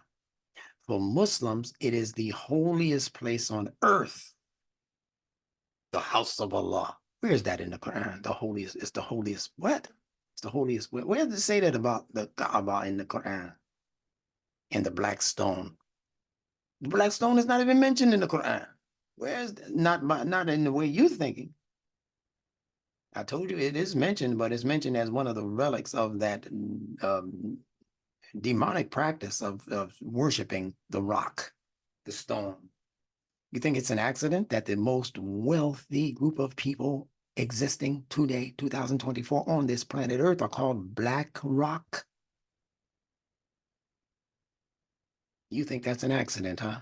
You think they didn't know there was a Kaaba with a black stone and they just decided to call themselves Black Rock? Do you think it's an accident that most of the popular songs of the 50s, the 60s, the 70s, the 80s, all leading all the way up to Michael Jackson's I wanna rock with you. Do you think rock and roll, that name I'm talking about, came into just accidentally popped into somebody's head, and Elvis Presley or somebody? Let's call it Chuck Berry. Let's call it rock and roll. Do you think the rock and roll just popped up, or do you think it might be a part of this grand conspiracy that I'm introducing to you now? Because they control the world through language, and they place their satire. Imam Muhammad told us about this several times. He said they can't just come out and laugh in your face about you and what they have caused you to believe. So what they do is they plant it in satirical phrases and pictures and statements so that they can at least get a good chuckle when they're around each other, like at these meetings, the Bilderberg. You know what I'm talking, Davos, when they meet together and they start talking about that. You see the latest Michael Jackson, I want to rock with you. Yeah, that's our influence. Brother Imam, may I Yes. please edify you as you're on these points? Yes, sir. You mentioned the word namaz, you mentioned Urdu. When I'm gonna slow that word down so you can see all of where these pagan practices came from. Go ahead. The land of Ur, Mhm. Chaldees, Mhm. where Ibrahim alayhi salam was at. All the names of these gods, the stone worship, all of that is linked. Now, the DU at the word of Urdu, do is a very ancient idiom, which means the thing you're speaking about is anchored to that place. Mhm. And the word Namaz, because it's ancient Assyrian, is the same word Nomo in West Africa, and they are descendants of the ancient Assyrians. I'm working on a project with another brother, and we have been tracking down people living on the continent, what their practices were, all the way down to the colors of their flags. This is wonderful. And Please, as soon as you get that ready for prime time. we're working on it because we started out and we were dealing with Senegal, the country Chad. CHAD is the middle piece of Nabu Chad Nazir. Chattanooga. Yeah. Nabu. So here it is. Yeah. What people have done is picked up from one location and moved to another location. But they Yes. carried their national colors with them. So on the African continent, they're not all speaking the same thing, so to speak. So the Dogon tribe has Nomo that you know as Namaz. They're in the Assyrian part of the western part of Africa. Yeah. This is what we're studying. Me and this other guy, we're breaking it down. We're going to do a video on that when we get a chance. But he asked me for the help because of the language breakdown. But I just wanted to briefly edify you on what you're saying, because you're staring at a word in your presentation, Urdu, and it's told you right up front, of Chaldees. They're practicing that stuff that Prophet Ibrahim alayhi salam was against. All of it. Thank you. And it's interesting that they gave our children a cartoon movie called Finding Nemo. You remember that? Cartoon was called Finding Nemo. So I'll let people put that in their bucket and see if they can do something with it. None of what is being done with popular culture and in the popular culture escapes the scheme that Mahir and I are discussing right now. I'm going to ask him to come back in when I've completed this discourse and say a few words to us. We miss him. So let me start to wrap up. I just want to make sure I get these most important points across. It's all about the manipulation of language. That's what our brother is sharing with us right now. But you have to be willing to dig deep in order to come up with what are called the receipts, where you can prove that was the purchase. That's what they did. See, you have to be able to not just say it, you have to be able to prove it. And the receipts are all around us. Allah is letting us find almost every single one of them, or at least the ones that we diligently look for. So let me continue, and inshallah, we'll be through in no time at all. So they say, for Muslims, it is the holiest place on earth. And remember, earth in the Quran is called Ard, which sounds a little bit like Urdu. So there could be some other consonantal connections taking place there. We'll talk about that when I bring my brother back. Where all men must surrender and pray to the one Almighty. See the words they use? Why does Allah need you to surrender? Is he a jail guard? Is he what's going on with the way that they're presenting the source creator? That he needs us to surrender. He needs us to become his slaves. Really? They have misinterpreted every single one of these words in the Quran. Muslim means one who has submitted or surrendered to the will of Allah. You don't have to. What other creatures on earth are surrendering? Aren't they all doing what they're being dictated to do through their genetics and their biology? Where's the slave stuff that we keep talking about? What if they didn't do it? What if the animals had an ability to not do what Allah clocked in them to do? Allah told you they were in chaos before he got to them, the entire cosmos. And he said to them, you know what he said, come together willingly or unwillingly. And they said, we come willingly. So what kind of slave is that comes willingly? Would you go into slavery willingly? All right. Giving you a lot to think about. I know I can hear the cobwebs just disappearing and new synapses being developed. I can hear it from here.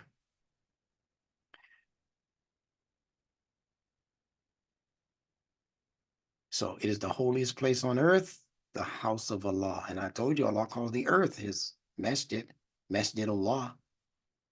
That's not just in Philadelphia. That's the whole planet you're on. Masjid Allah. So where can you go? Where can you turn when you're not turning in the direction of Allah? What do you need a Qibla for? To turn you towards these people. That's what you need a Qibla for, to turn you towards the Arab land. That's the great okie doke.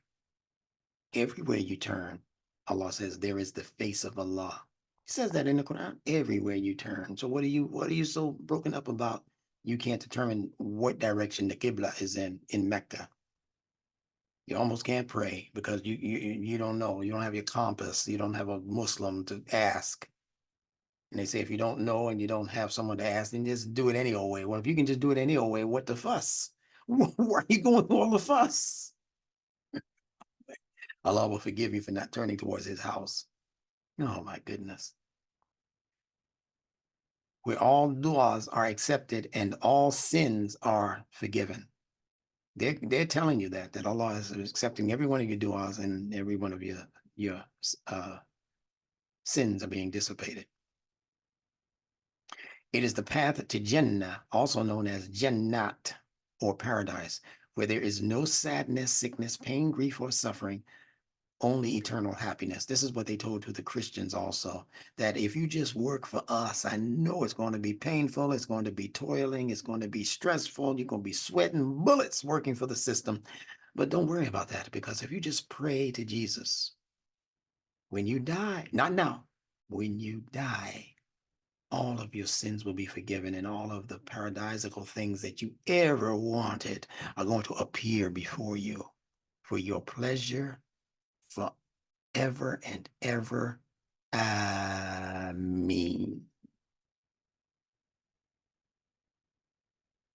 Now we're going to get into the juicy part of these two letters, Sod and Lam. So listen very carefully. I'm going to kind of speed through this, but you'll catch it either here or in the replay. The Quranic Arabic word SaLaaT consists of the consonants Sod and Lam. Those are the only ones we're dealing with. These two. This is incidental, and it gives a flavor to what's being said in the S and the L. So listen carefully. Sod, not sin. That's a different S. Sod and Lam. The word Salah is consonantally connected to the English biology word cell. So although this is a C, it's pronounced as an S. How tricky is that? And C can only be pronounced two ways, as an S or as a K. Circle. There's no independent sound for the English letter C. If that doesn't tell you that you're dealing with tricksters in language, I don't know what to tell you. So if I change this to an S, which is the true sound of it, then it would mean, based on our consonantal connections, nunetics connections concept, that there's going to be some relationship between C-E-L-L and S-E-L-L. Now, what's the relationship? The relationship is that the cell in your biology, in your body, those trillions of cells that occupy the human adult body, are exchanging information, aren't they? Yeah, they're exchanging information. They went from one cell, min nafsin wahida, one essential cell, they call it a soul, same consonants, to become zawjaha, two cells, then min batha, rijalun, nisa, wa nisa, that they became multiplied after that. That's all your cells do. They begin as a unicell, then a zygote, diploid, whatever they call it. And then it is three and more after that. It just begins to just crazily multiply. That's how we get here. That's how all biological creatures get here, through that process. One, two, and then many. One, two, and then many. Even the Arabic language reflects that. There's a word for one, there's a word for two, but three and more.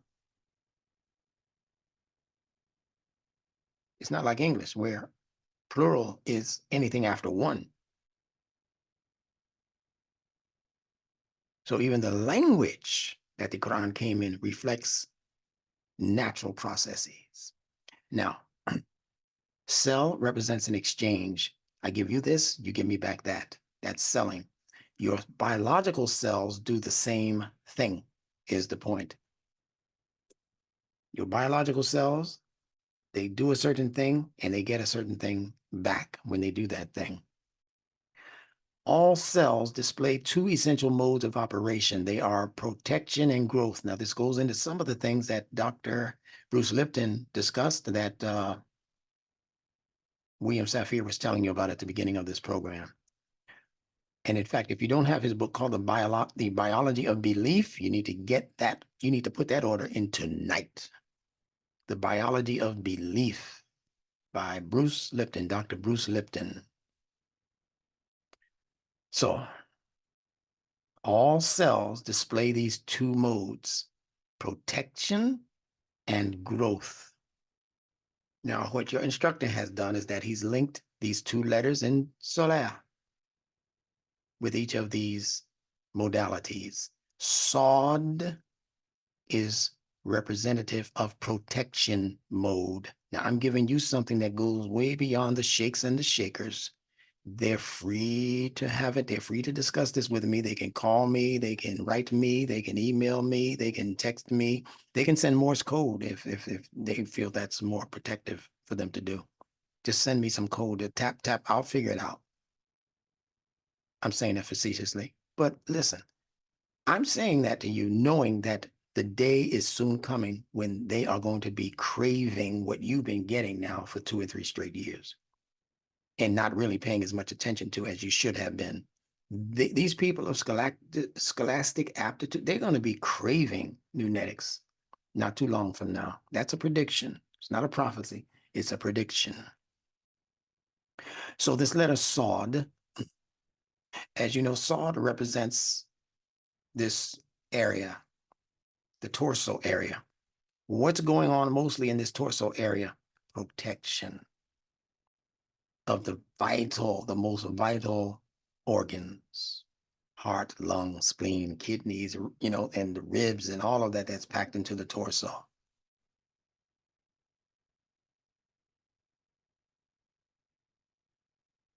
Protection mode.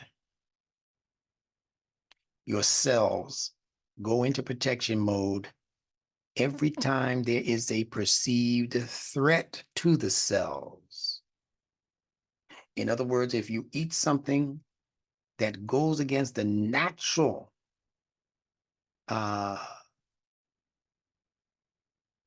chemistry that Allah created your body, and you put something in there, some soda pop or some whiskey or something, your cells begin to just shut down, shut off, and to protect itself.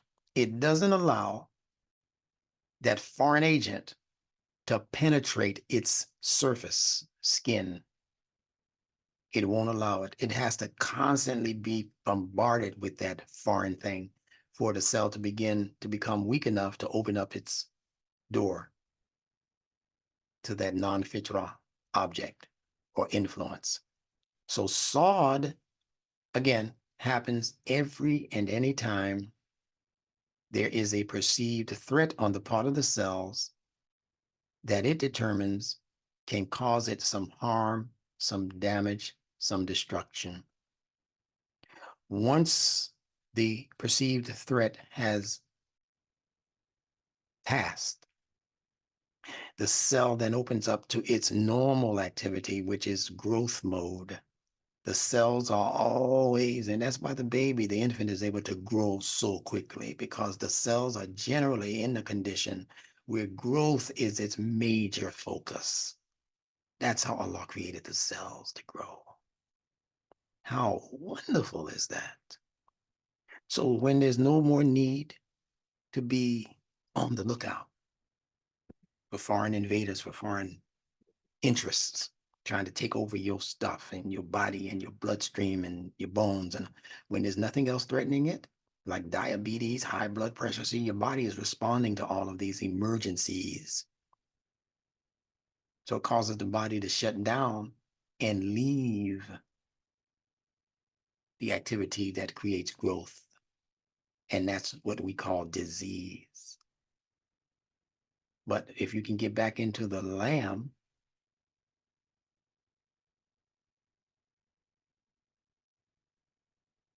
you're back into growth. And that's 90% of what your cells do.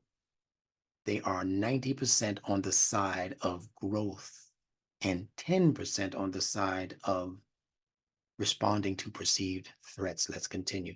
The word soul, S-O-U-L, is also, as you see, consonantally connected to SaLaaT. So is the biblical name Saul, as well as the Quranic name Saleh, and we'll talk about that next week. The word loose, which is the S and the L in reverse, instead of SL, there's LS, which means it's going to have an opposite meaning on the most part. Loose has the liquid fricative. The L is called a liquid in linguistics, and the S is called a whistling fricative. So loose has this liquid fricative combination of consonants as opposed to the fricative liquid order of the consonants that are displayed in the word SaLaaT. See, fricative first, then liquid.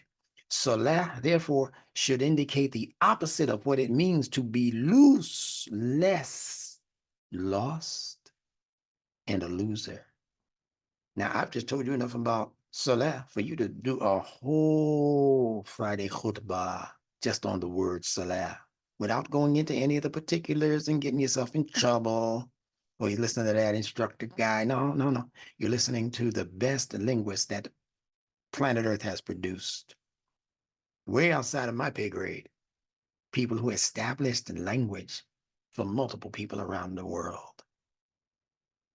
This is no fluke. This is no accident. You can tell. I wouldn't be able to make this many cogent connections if I was guessing. You can't guess your way into this kind of logic. That's why I thank Allah for Imam W.D. Muhammad. He wasn't guessing. He was finding, he was discovering, and he was revealing. And that's all I'm doing. Now, the LS combination is also found in the names Iblis, which is talking about him, and Diabolos. Diabolos, they say that means the devil, the fallen angel, as they call him from the Bible. Yeah, bolos and Iblis. It's the same word, essentially. All right. So if being loose, you know what that means when we call a young girl loose. Young boy can be loose too. His morals, etc. You can be losing your mind. So all of those things that come along with the concept of being loose or being less, meaning you're losing things, being lost, you don't know which way to go, and being a loser, boy, you don't want to be called that. But all of those things, if you just bend the arrow back in the positive direction, that's what SaLaaT is representing for you. So a person who is performing SaLaaT properly and correctly, you can say that they got it all together. See, they're not losing anything. Nothing's getting away. Nothing is loose. There's no thread that if you pull it, the rest of the outfit's going to fall apart. No, these are people who, see, that's why the SL means, as Habiba said earlier, that which is able to maintain its composure, the preservation of a thing's integrity. That's what the SL means everywhere you see it. The soul is designed by Allah to maintain and preserve the integrity of its structure, of how Allah created it. When you start working against that integrity, that's when the soul becomes loose and you will eventually lose it, hence the great elimination of the soul that Imam Muhammad spoke about. Now, when you look at the word laser, you see the lam and you hear the Z, and the Z is the same as the S in terms of where it's pronounced in the mouth. It's a fricative. So it's still liquid fricative, just like LS. But a laser is beamed outward. And a laser can dissipate and destroy things. And in destroying things, it makes things become less and less and less.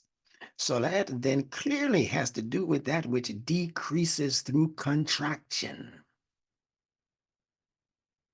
It decreases things through contraction, as well as that which increases through expansion. And your heart is doing this every day, all day long. Even your pupil is doing this. It's contracting when the light comes in, and it expands to see better when there's less light. These are beautiful ayat, instructing signs that Allah has placed throughout the creation, especially the creation of your own human body. That's where you start this search. When the soul is in protection mode, growth shuts down. This also occurs when the cells in the body feel threatened by outside agents. The cells shut down. They have to shunt the energy away from the thing in the body that's requiring the most energy, and that would be your gut. That's where I think they say 75% of the immune system is actually in the gut. And the gut is what's keeping you safe and sound, your immune system. You don't have to worry about it. You're about to catch a cold. Well, the immune system begins to go into overdrive to make sure that those germs and those other things that are causing you to sneeze and whiffle and all of that, that it staves it off as much as it can. The immune system is doing that. See? And the immune system is ensuring that your body, on the most part, remains in growth mode, growing, constantly growing.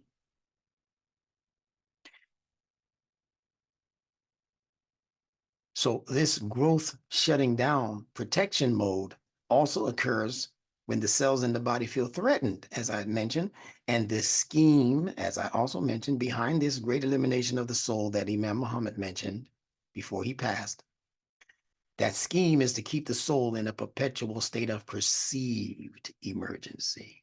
It's not even real emergency. Just like, and you don't want to hear this, tough cookie. That COVID episode was not a real emergency. Yeah, I know you think I'm losing my mind. Oh man, people died, people got sick, people did this, people did that. Man, if you know how they actually pulled that scam off, and how even people in their echelon of leadership and exist, they're telling on themselves, including Dr. You know who, Fauci.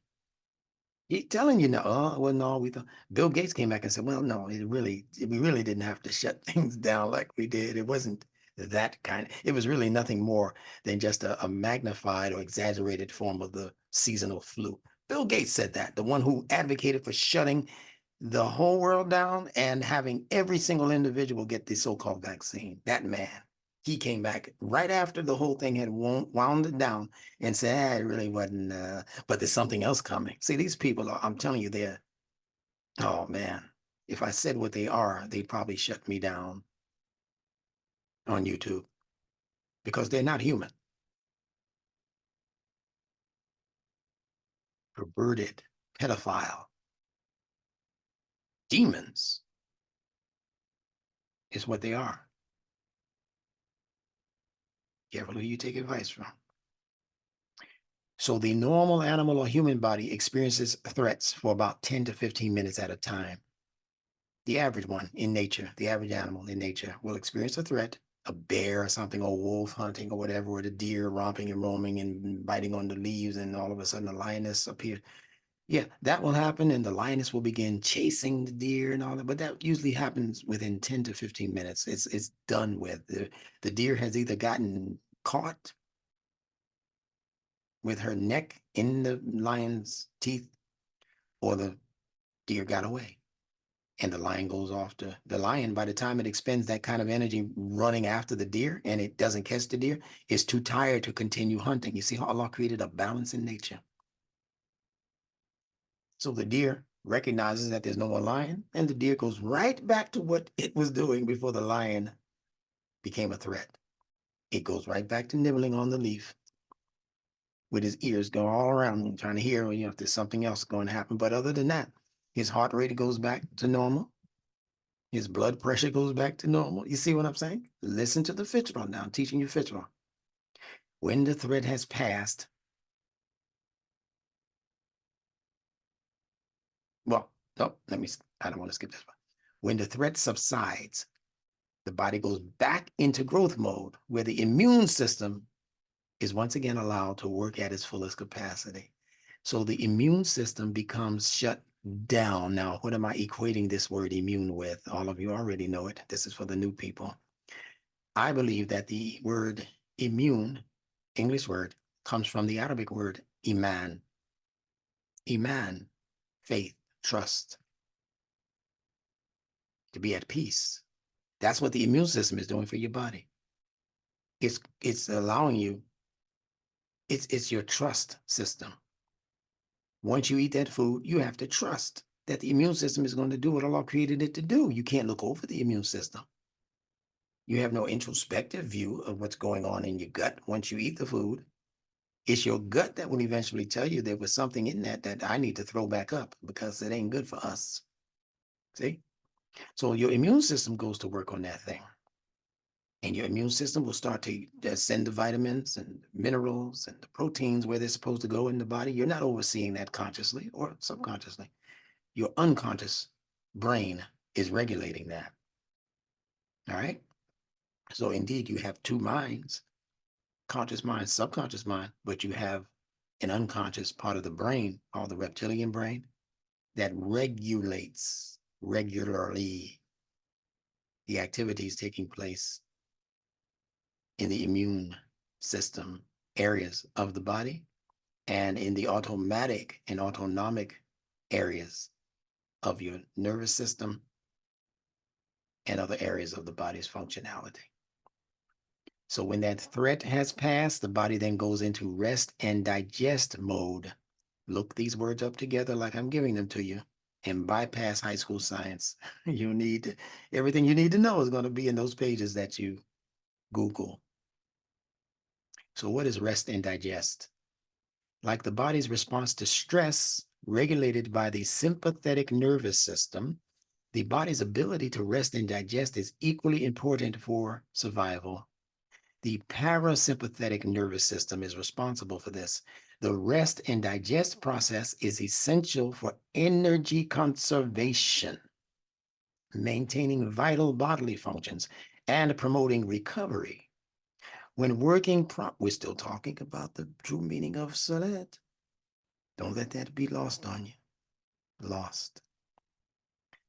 The rest and digest process is essential for energy conservation, for maintaining vital bodily functions, and for promoting recovery.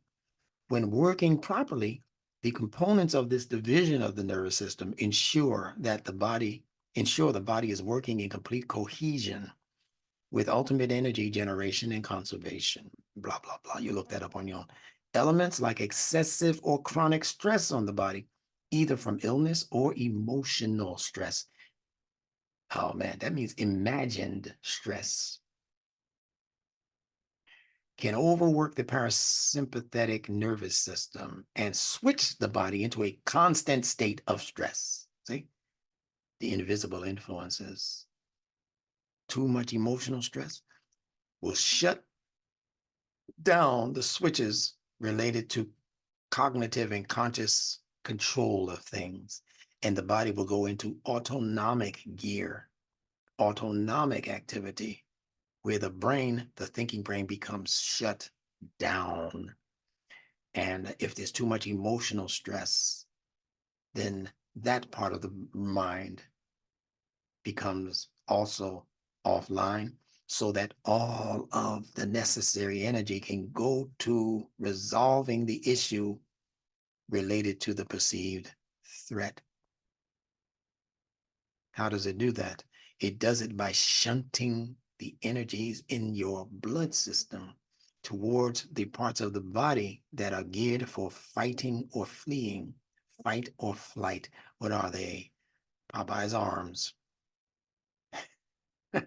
He's a fighter, sailor man. Yeah, the blood will be shunted to the arms in case you have to fight or hit something and defend yourself. Or if you have an opportunity to run because you believe that the foe is formidable, you won't win this fight, then your legs get the blood flow so that you can run, your legs and your feet. All of that represent ayat, instructing signs that can be broken down even metaphysically. We won't do it tonight. Some of you can do it on your own. You know what the legs mean.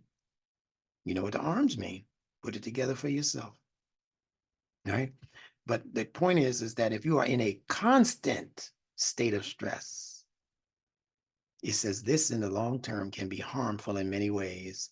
Although the parasympathetic manages bodily functions that are unconsciously working continuously, it is possible to encourage and promote rest through various intentional activities. So what are they saying here?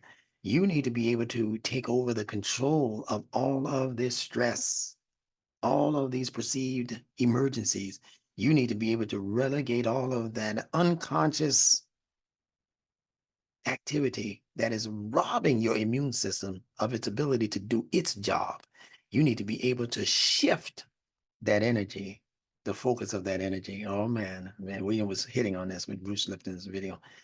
You have to be able to shift that energy. That's what SaLaaT is. When I tell you that it's contemplation, meditation, and concentration, you got to understand what that. Oh boy, when this book gets to your mailbox, you'll understand the true meaning of the SaLaaT Volume 2. It's on its way to those of you who have the free copies coming.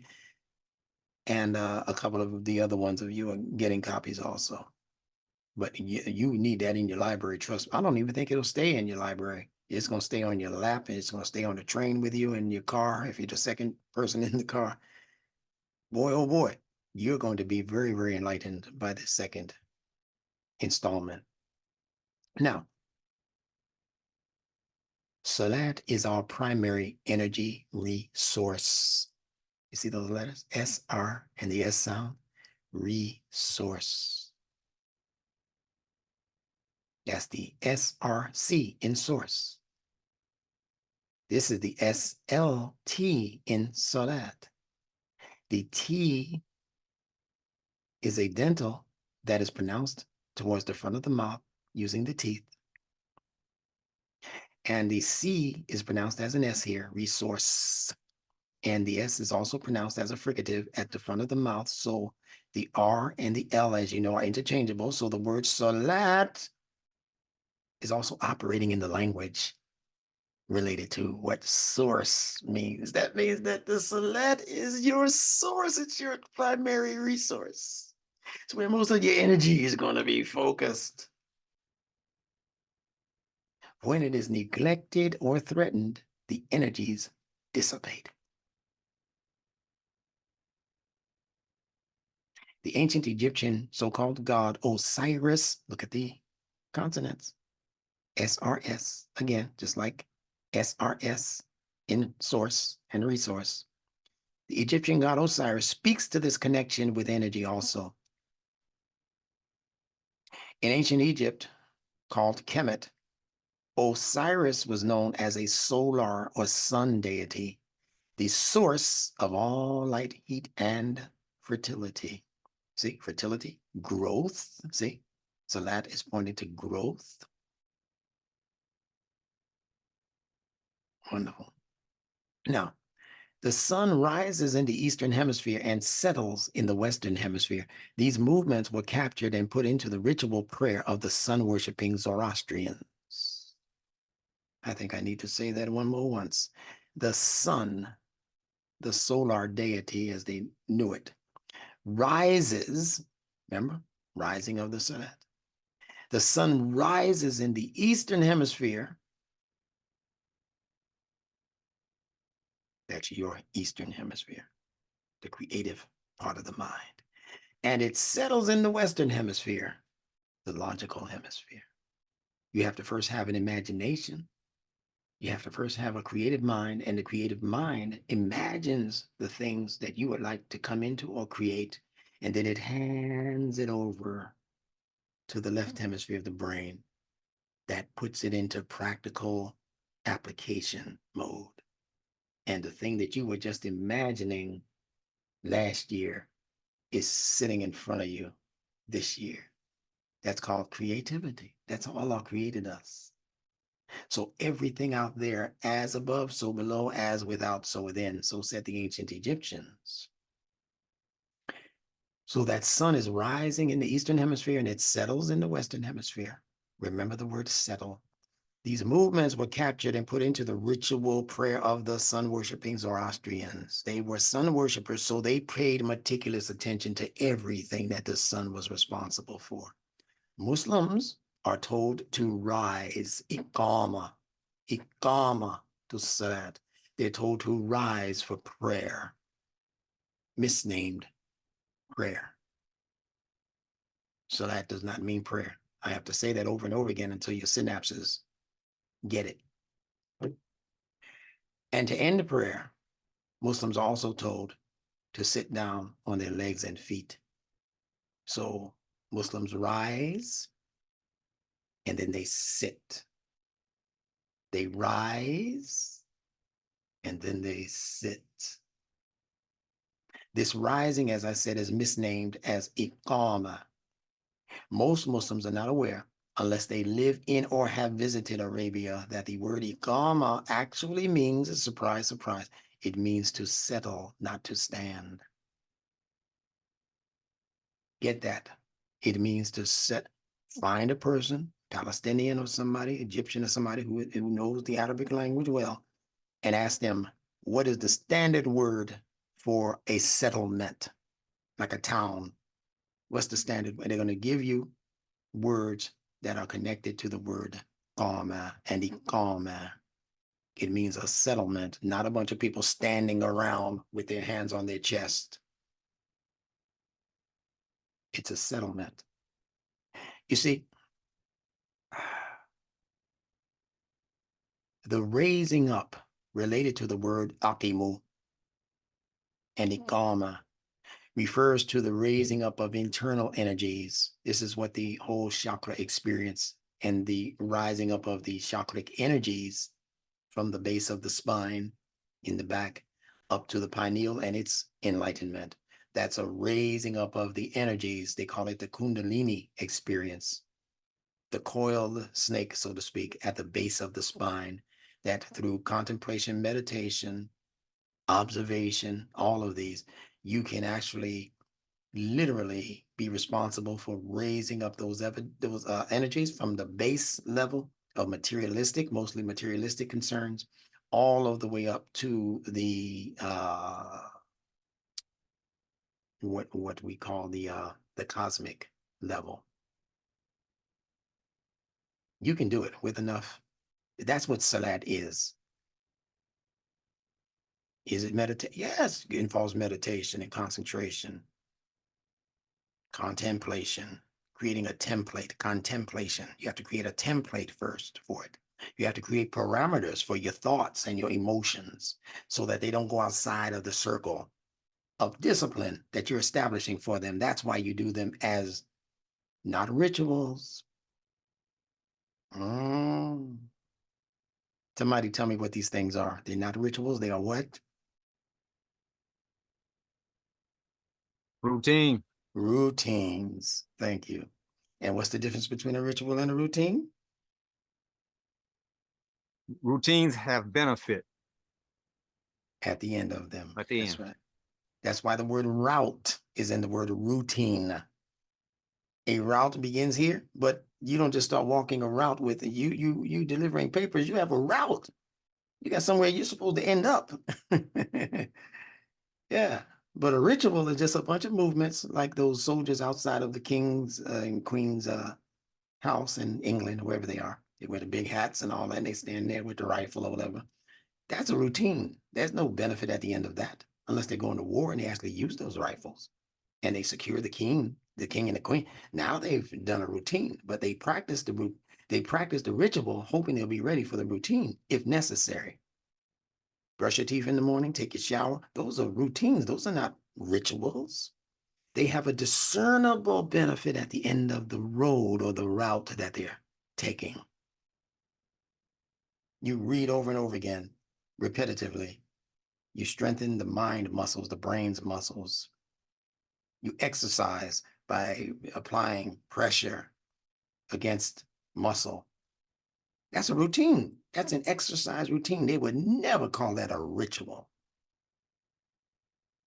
So understand the difference. SaLaaT is not a ritual. SaLaaT is a routine.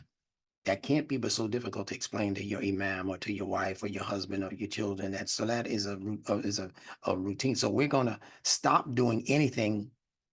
This is me talking to my family. We're going to stop doing anything where at the end of it, there's no discernible benefit. And we're only going to continue doing things that have a benefit at the end. Is reading the Quran out loud as a routine, is it beneficial? Sure enough. But I'm not going to stand there and pretend that I'm reading to Allah who already knows the information. No, I'm going to gather my family. Say, listen, on Saturday evening or Sunday night or whatever, for an hour, all of the family members, we have mandatory Quran reading. And you don't even have to mandate it with my family. They love it. We're going to pass the Quran around and read. And I'm going to stop on a word and I'm going to say, what do you think that word means there? I'm going to give it to them in Arabic and so tell them, think about it. Ponder this Quran deeply, as Allah says. Now you're on your road to the real SaLaaT. When you're in the masjid, let's have some circles, some reading circles. And we know everybody can't read efficiently and sufficiently. Let's help people without embarrassing them. Who wants to read? Huh? That kind of thing in the masjid or in the center. They're already ahead of the route in Atlanta. Imam Kareem, Rahim, they are that group right there. I believe they started out. I don't know if they're still with us, but they started out. I'm sure some of them had to go home by now, but they started out. The whole class was keyed in to this conversation today. That's so wonderful. I'm so proud of them. Right? But that's a routine that they're following every week, every Sunday. A routine. So we're talking about being able to direct our human energies when we're talking about the raising of the SaLaaT. But we're raising the SaLaaT for what purpose? For the same purpose that energies are raised within in order to influence the power that the pineal gland can come into in service to you.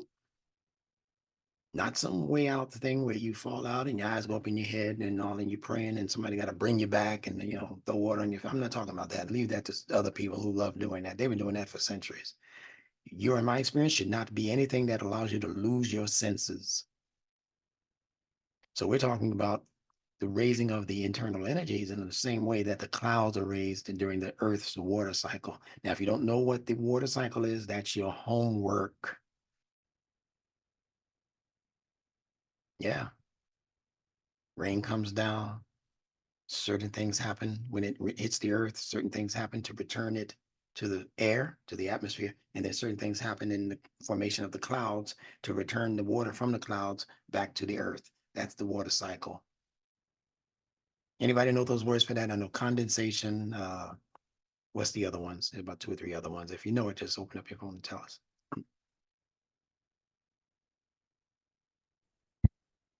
Evaporation. Yes. And the other one is participation. Yeah, precipitation. That's right. Also, it begins with precipitation, the falling down of the rain. Then there is condensation next? I think it's evaporation. Evaporation. Thank you. Oh man, y'all are so much on the ball. I love it.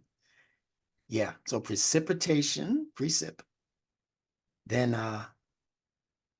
what do we say? Evaporation? Right. Yeah. Then condensation. Went back down, right? And then back to precipitation. Bravo. Oh, I'm loving this, man. Thank you for that. And who was that gave us that? Abdullah gave evaporation. I don't know who the other gentleman was. Okay. This Abdullah gave precipitation.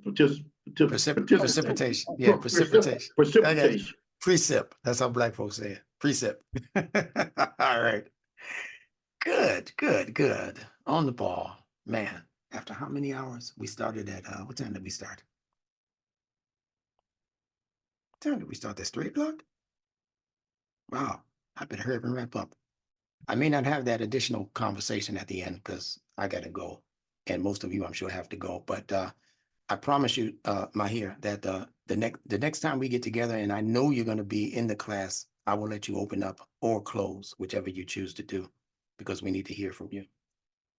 All right. If you're still there, you can just Inshallah, my brother, copy no that. problem. Yeah. All right. Alhamdulillah. Yeah. Alhamdulillah. All right. So here's the last point here. These energies we're discussing that are represented by the word as SaLaaT are raised. The raising of the SaLaaT happens in the same way that Allah raises the clouds during the earth's water cycle. So when I talk about meditation, concentration, and so forth, I'm giving you psychology words for what's happening on the level of those 3 levels of the water cycle. You put them together. I just gave you the keys to SaLaaT. I just gave you the meanings of the positions that they keep telling you you're supposed to literally take. Qiyam, ruku'ah, sajda, jalsa. I'm giving away the meanings, but you have to do the work, the homework. All right. So let's look at this last piece here. The English word cloud is also consonantally connected to the word SaLaaT. Once you understand, as you do, that D and T are interchangeable, and that this C, cloud, is pronounced like a K and S are interchangeable as per circle and circus. One C is pronounced like an S, sir. The next C is pronounced like a K, cull or cuss, circus. So C, there is no C. You're dealing with the English language. It's tricky. It's either an S or a K. In this case, cloud, K. K is like KLD. And the K interchanges with the S. Why? Because they are at opposite ends of the throat, in case you've been wondering. K from here, S from there. So linguists, for some reason in history, made them interchangeable. So cloud and SaLaaT are going to have related meanings. The clouds rise up into the atmosphere and then they settle. I was looking at them today, so beautiful. For the first time, we had some real clouds instead of the chemtrail stuff that they usually do to kill us with. They rise up, they condense, and then when they form the clouds, the clouds become settled. You ever read in the Quran where Allah speaks about the clouds and how they follow each other, trailing each other like slaves? You read those translations in the Quran. Well, that's exactly what they say SaLaaT means. They say it means to follow closely. I'm going to wait till y'all finish hooping and hollering at that connection right there. Yeah. Yeah. The clouds are trailing each other like slaves, right behind each other, just following closely. They're not trying to overcome each other. They're not even trying to get ahead of each other. They're just following each other closely. You see how Allah put all of these signatures in the creation, in the fitrah itself. Then when they get up there, you've been on an airplane, those clouds they're moving. They're still following each other closely, but they become settled, just like people on earth become settled in what's called a settlement. This is the point where the clouds begin to service the atmosphere. So factor that into your meaning of SaLaaT. Are you servicing your atmosphere? That's what all of those bullet points were that I read from Surah 2, Ayah 177 on what is el-bir, the righteousness. All of those bullet points are service to creatures, yourself, family, people you don't know, people who ask, people who don't ask for whatever reason. You're supposed to be servicing humanity. You're supposed to be creating an atmosphere. Isn't that what they call social interaction? An atmosphere? And the creatures beneath it, you're supposed to be servicing them also. The rain doesn't just help the human. The rain helps every living biological creature, and the creatures that are inanimate, they get a good washing also. Even the rock. Allah speaks about the water in the rock. That out of some rocks come water. All right. So it returns that pure rain through the precipitation that Ezekiel spoke about. It returns that pure rain back to the source which produced it, and that is the earth itself. Finally, the Quranic Arabic word SaLaaT, as was mentioned earlier, is clearly related to the word SaLaaT, and the SaLaaT is an upwards path. I have completed my mission for today, January 21, 2024. I truly and sincerely thank each and every one of you for participating in today's discourse. Thank you for your patience. Brother Instructor. Yes. Assalamu alaikum. This is Habiba. Alaikum salam. You said that you needed a reminder in regards to something that was hidden. You said you wanted me to somebody to remind you of an eye opener that has been hidden from us. Yeah, okay, this is it. Thank you for that. And I'm going to hit it and quit. Okay. And I'll pick this up. I'll pick up on this point if you remind me, Habiba, next time, the very next time we meet. Okay. The people, and Mahir will help me with this actually, hopefully by next time we meet. Maybe we can discuss it prior to the meeting. But the people, the present day people, alhamdulillah, Metin Bayer from Australia, he's loving this. We appreciate your presence here, man. I know those are a lot of hours based on the time that it is in Australia, but thank you for sticking and staying. The people, the present day people that we are calling the Arab of Arabia. And you got a hint of it in today's discourse. They are not originally natives of Arabia. And I'm going to show you how to make that detection, and then I'll give you the bigger point that I'm making.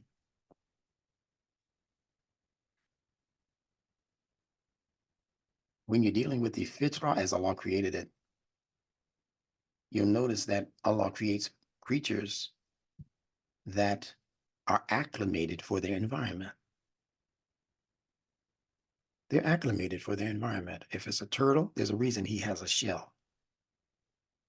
If there's a very colorful bird, there's a reason why that color is able to protect him in the environment that he happens to find himself in, because it blends in with the flowers and the trees, and it's not as easy for other animals to hunt and eat him. So every creature knows its mode of SaLaaT and Tasbih. You want to know what that means? Get that book. Allah didn't just say human. He didn't just say Muslims know their mode of SaLaaT. He said every creature. Do you know that the wind is also a creature of Allah? It's a creation of Allah. The trees, Allah say they bow in sajda, in adoration. Every creature knows its mode of SaLaaT. Stop limiting it to you and what you do when you go to the masjid on Friday or some other day. That's not what SaLaaT is.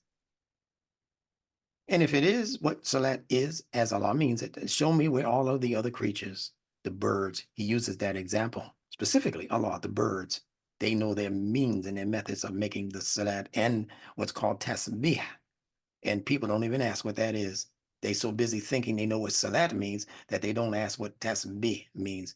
They're so busy thinking that they know what SaLaaT means that they don't ask what as zakat means right after as SaLaaT is mentioned. Most of the time, as SaLaaT is mentioned, Allah follows it.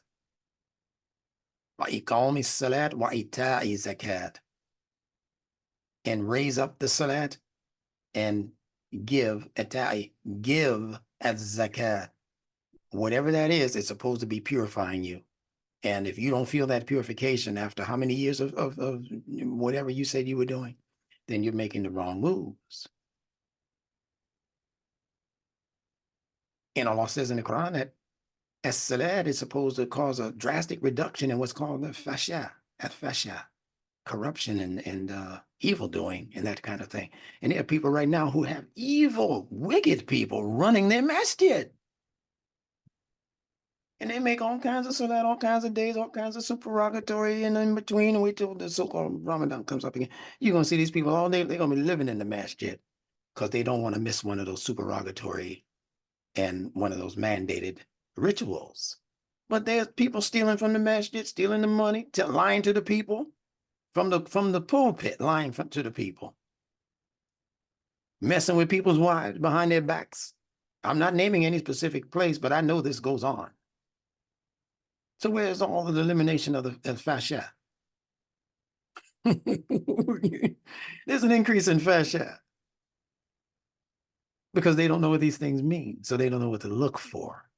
If you understood what these things mean, like I'm introducing them to you, and like some of these other sincere, knowledgeable scholars are introducing it to you, if you understood what those words mean, you'd see it right away. It wouldn't take you 5-10 minutes in a masjid to know who's zooming who. Especially if you're listening to the khutbah. Oh, now here's a corrupter. But they took Shahada. Well, the people in the surah called that munafiq, the hypocrites. They were taking Shahada too. Right there in the beginning of the surah, look it up. They said that, yeah, Allah, we believe in Allah and you are his messenger. Allah says, yeah, I am Allah and he is my messenger, but I also testify that these people are liars. They stand there taking Shahada in that surah. And Allah called them liars. Now, was Allah lying that there's no God but Allah? No, that's the truth. Was he lying when he said Muhammad is the prophet, messenger? No, he wasn't lying. So what he's saying is what they were saying was the truth, but what was behind what they were saying was where the lie was. Remember what I told you about the words of falsehood? They're saying the words that they know you like to hear. We're going to that some more next time. But here's the main point here. We'll be through. The people of Arabia are transplants. They are not true Arabs. The true Arabs are darker skinned than most of us on this call right now. Some of them still live and exist in Arabia, but they're mostly in subservient positions under the main Arab light-skinned, so-called Arab rulers.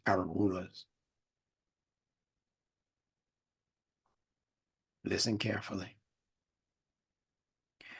They are transplants from where, Instructor Benjamin Bilal? They are transplants out of Turkey. You know it as Turkey.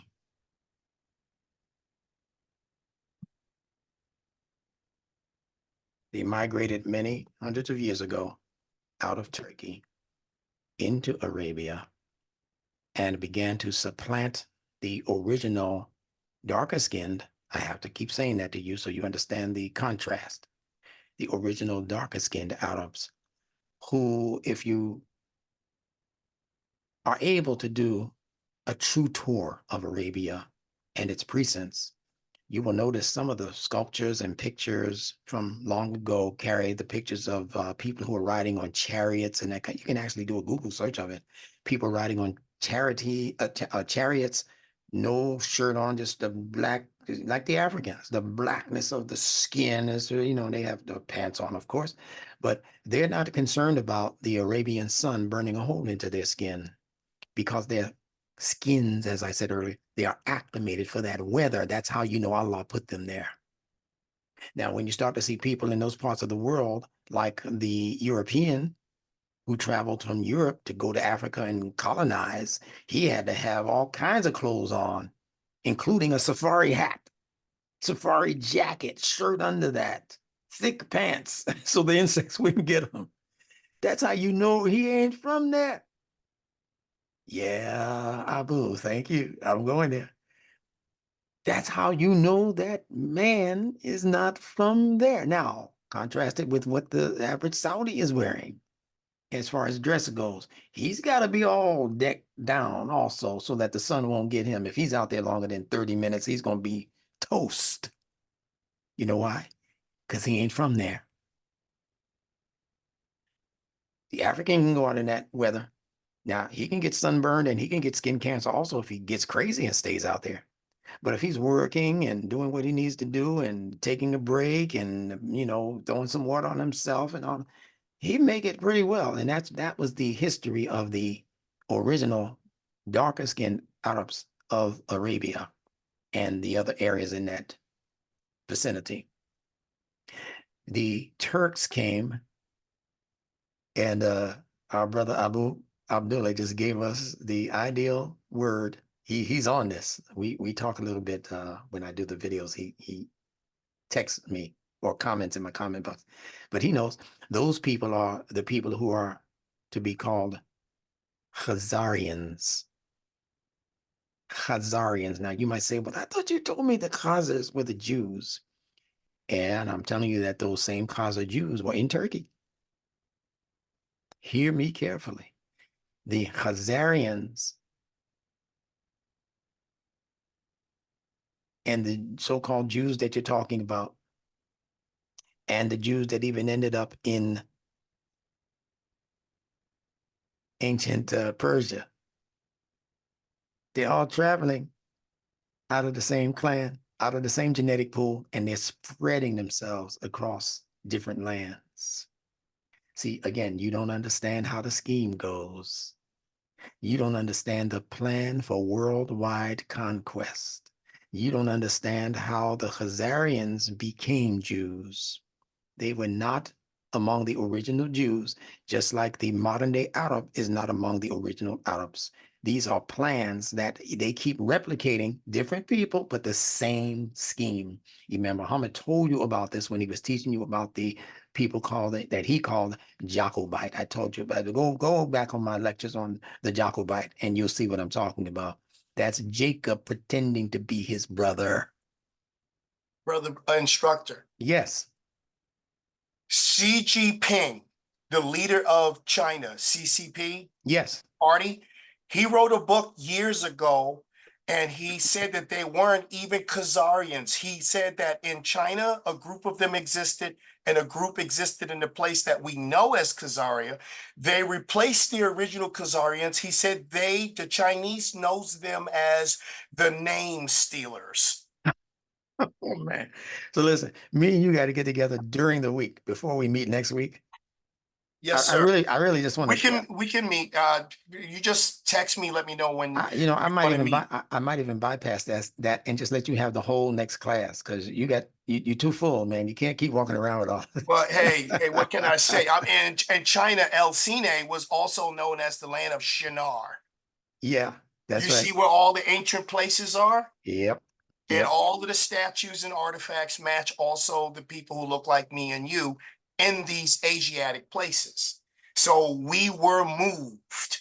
Well, listen, can you please come back this Yes. time next week and open up that conversation? And I'm going to put together a presentation for yeah, I'll sit on the sidelines and just comment when necessary. But if you have it like a PowerPoint or whatever you want to present, let me know. Send it to me ahead of time, and or you can just take over the screen and do what you need to do. Folks have been asking about you. They've been wanting to hear back from you, and this is a part of our learning experience, what you bring to the table. So, my brother, please feel free to do that this time next week. Okay, well, I'm going to have that presentation out to you probably by Wednesday. Yeah. So you get a chance to look it over. That works. And then we just take it from there. That works. Yeah, because this is the age of awakening. Yeah. It's waking us up. That's just what he said. It's a promise from him. And that black stone thing, you really got me on that one because the Old Testament says, woe to him who says that this stone shall teach me wisdom. And then in Arabic, the Arabic expression when I was learning Arabic in college was Hajar al-Asfem. Or the word that represents wisdom. Yes. So that's what they got over there. And no, that stone, if it's a meteorite stone, has always been black. Yeah. When have you ever seen a white meteorite stone? I've never seen it in no NASA catalog anywhere. Never. You're on point. All right, my brother. I love you, man. Let's do this. Allah is putting us all together. He's putting this whole program together for, I believe, the enlightenment of many countless people on this planet, not just us, countless people. Thank you for that. All right. So I think I made my point with that. Research those areas of ancient Turkey and The Chazars, that's another study, but I would ask you to just hold on for a little bit until we hear from our brother Mahir next week. Just hold off. All right. Now, someone is asking a question now as to, she's been one of maybe 3 people who have asked me in the last 2 weeks about having what I call a study buddy. So if anyone is interested who's a long timer in this class, of giving her some assistance, meaning just planning an hour to do a webinar or something, I'll supervise it. It's no problem. And just begin to teach her more of the fundamentals. She's a rising star, I'm telling you, and she learns very, very quickly. So don't do it if you know you're going to have a problem. If you're a male and you're married and you're on the phone or on the webinar with some other sister, if you know you're going to have a problem, don't even volunteer. But if you know that you can handle that and there's no problem and that kind of thing, and you have to have morals and integrity, that's all. I mean, if you were teaching in a school, we don't expect you to be teaching just boys or just men. I mean, that's how that is. And you're not even next to this person. They're all the way across the country somewhere. So you shouldn't have to worry about that.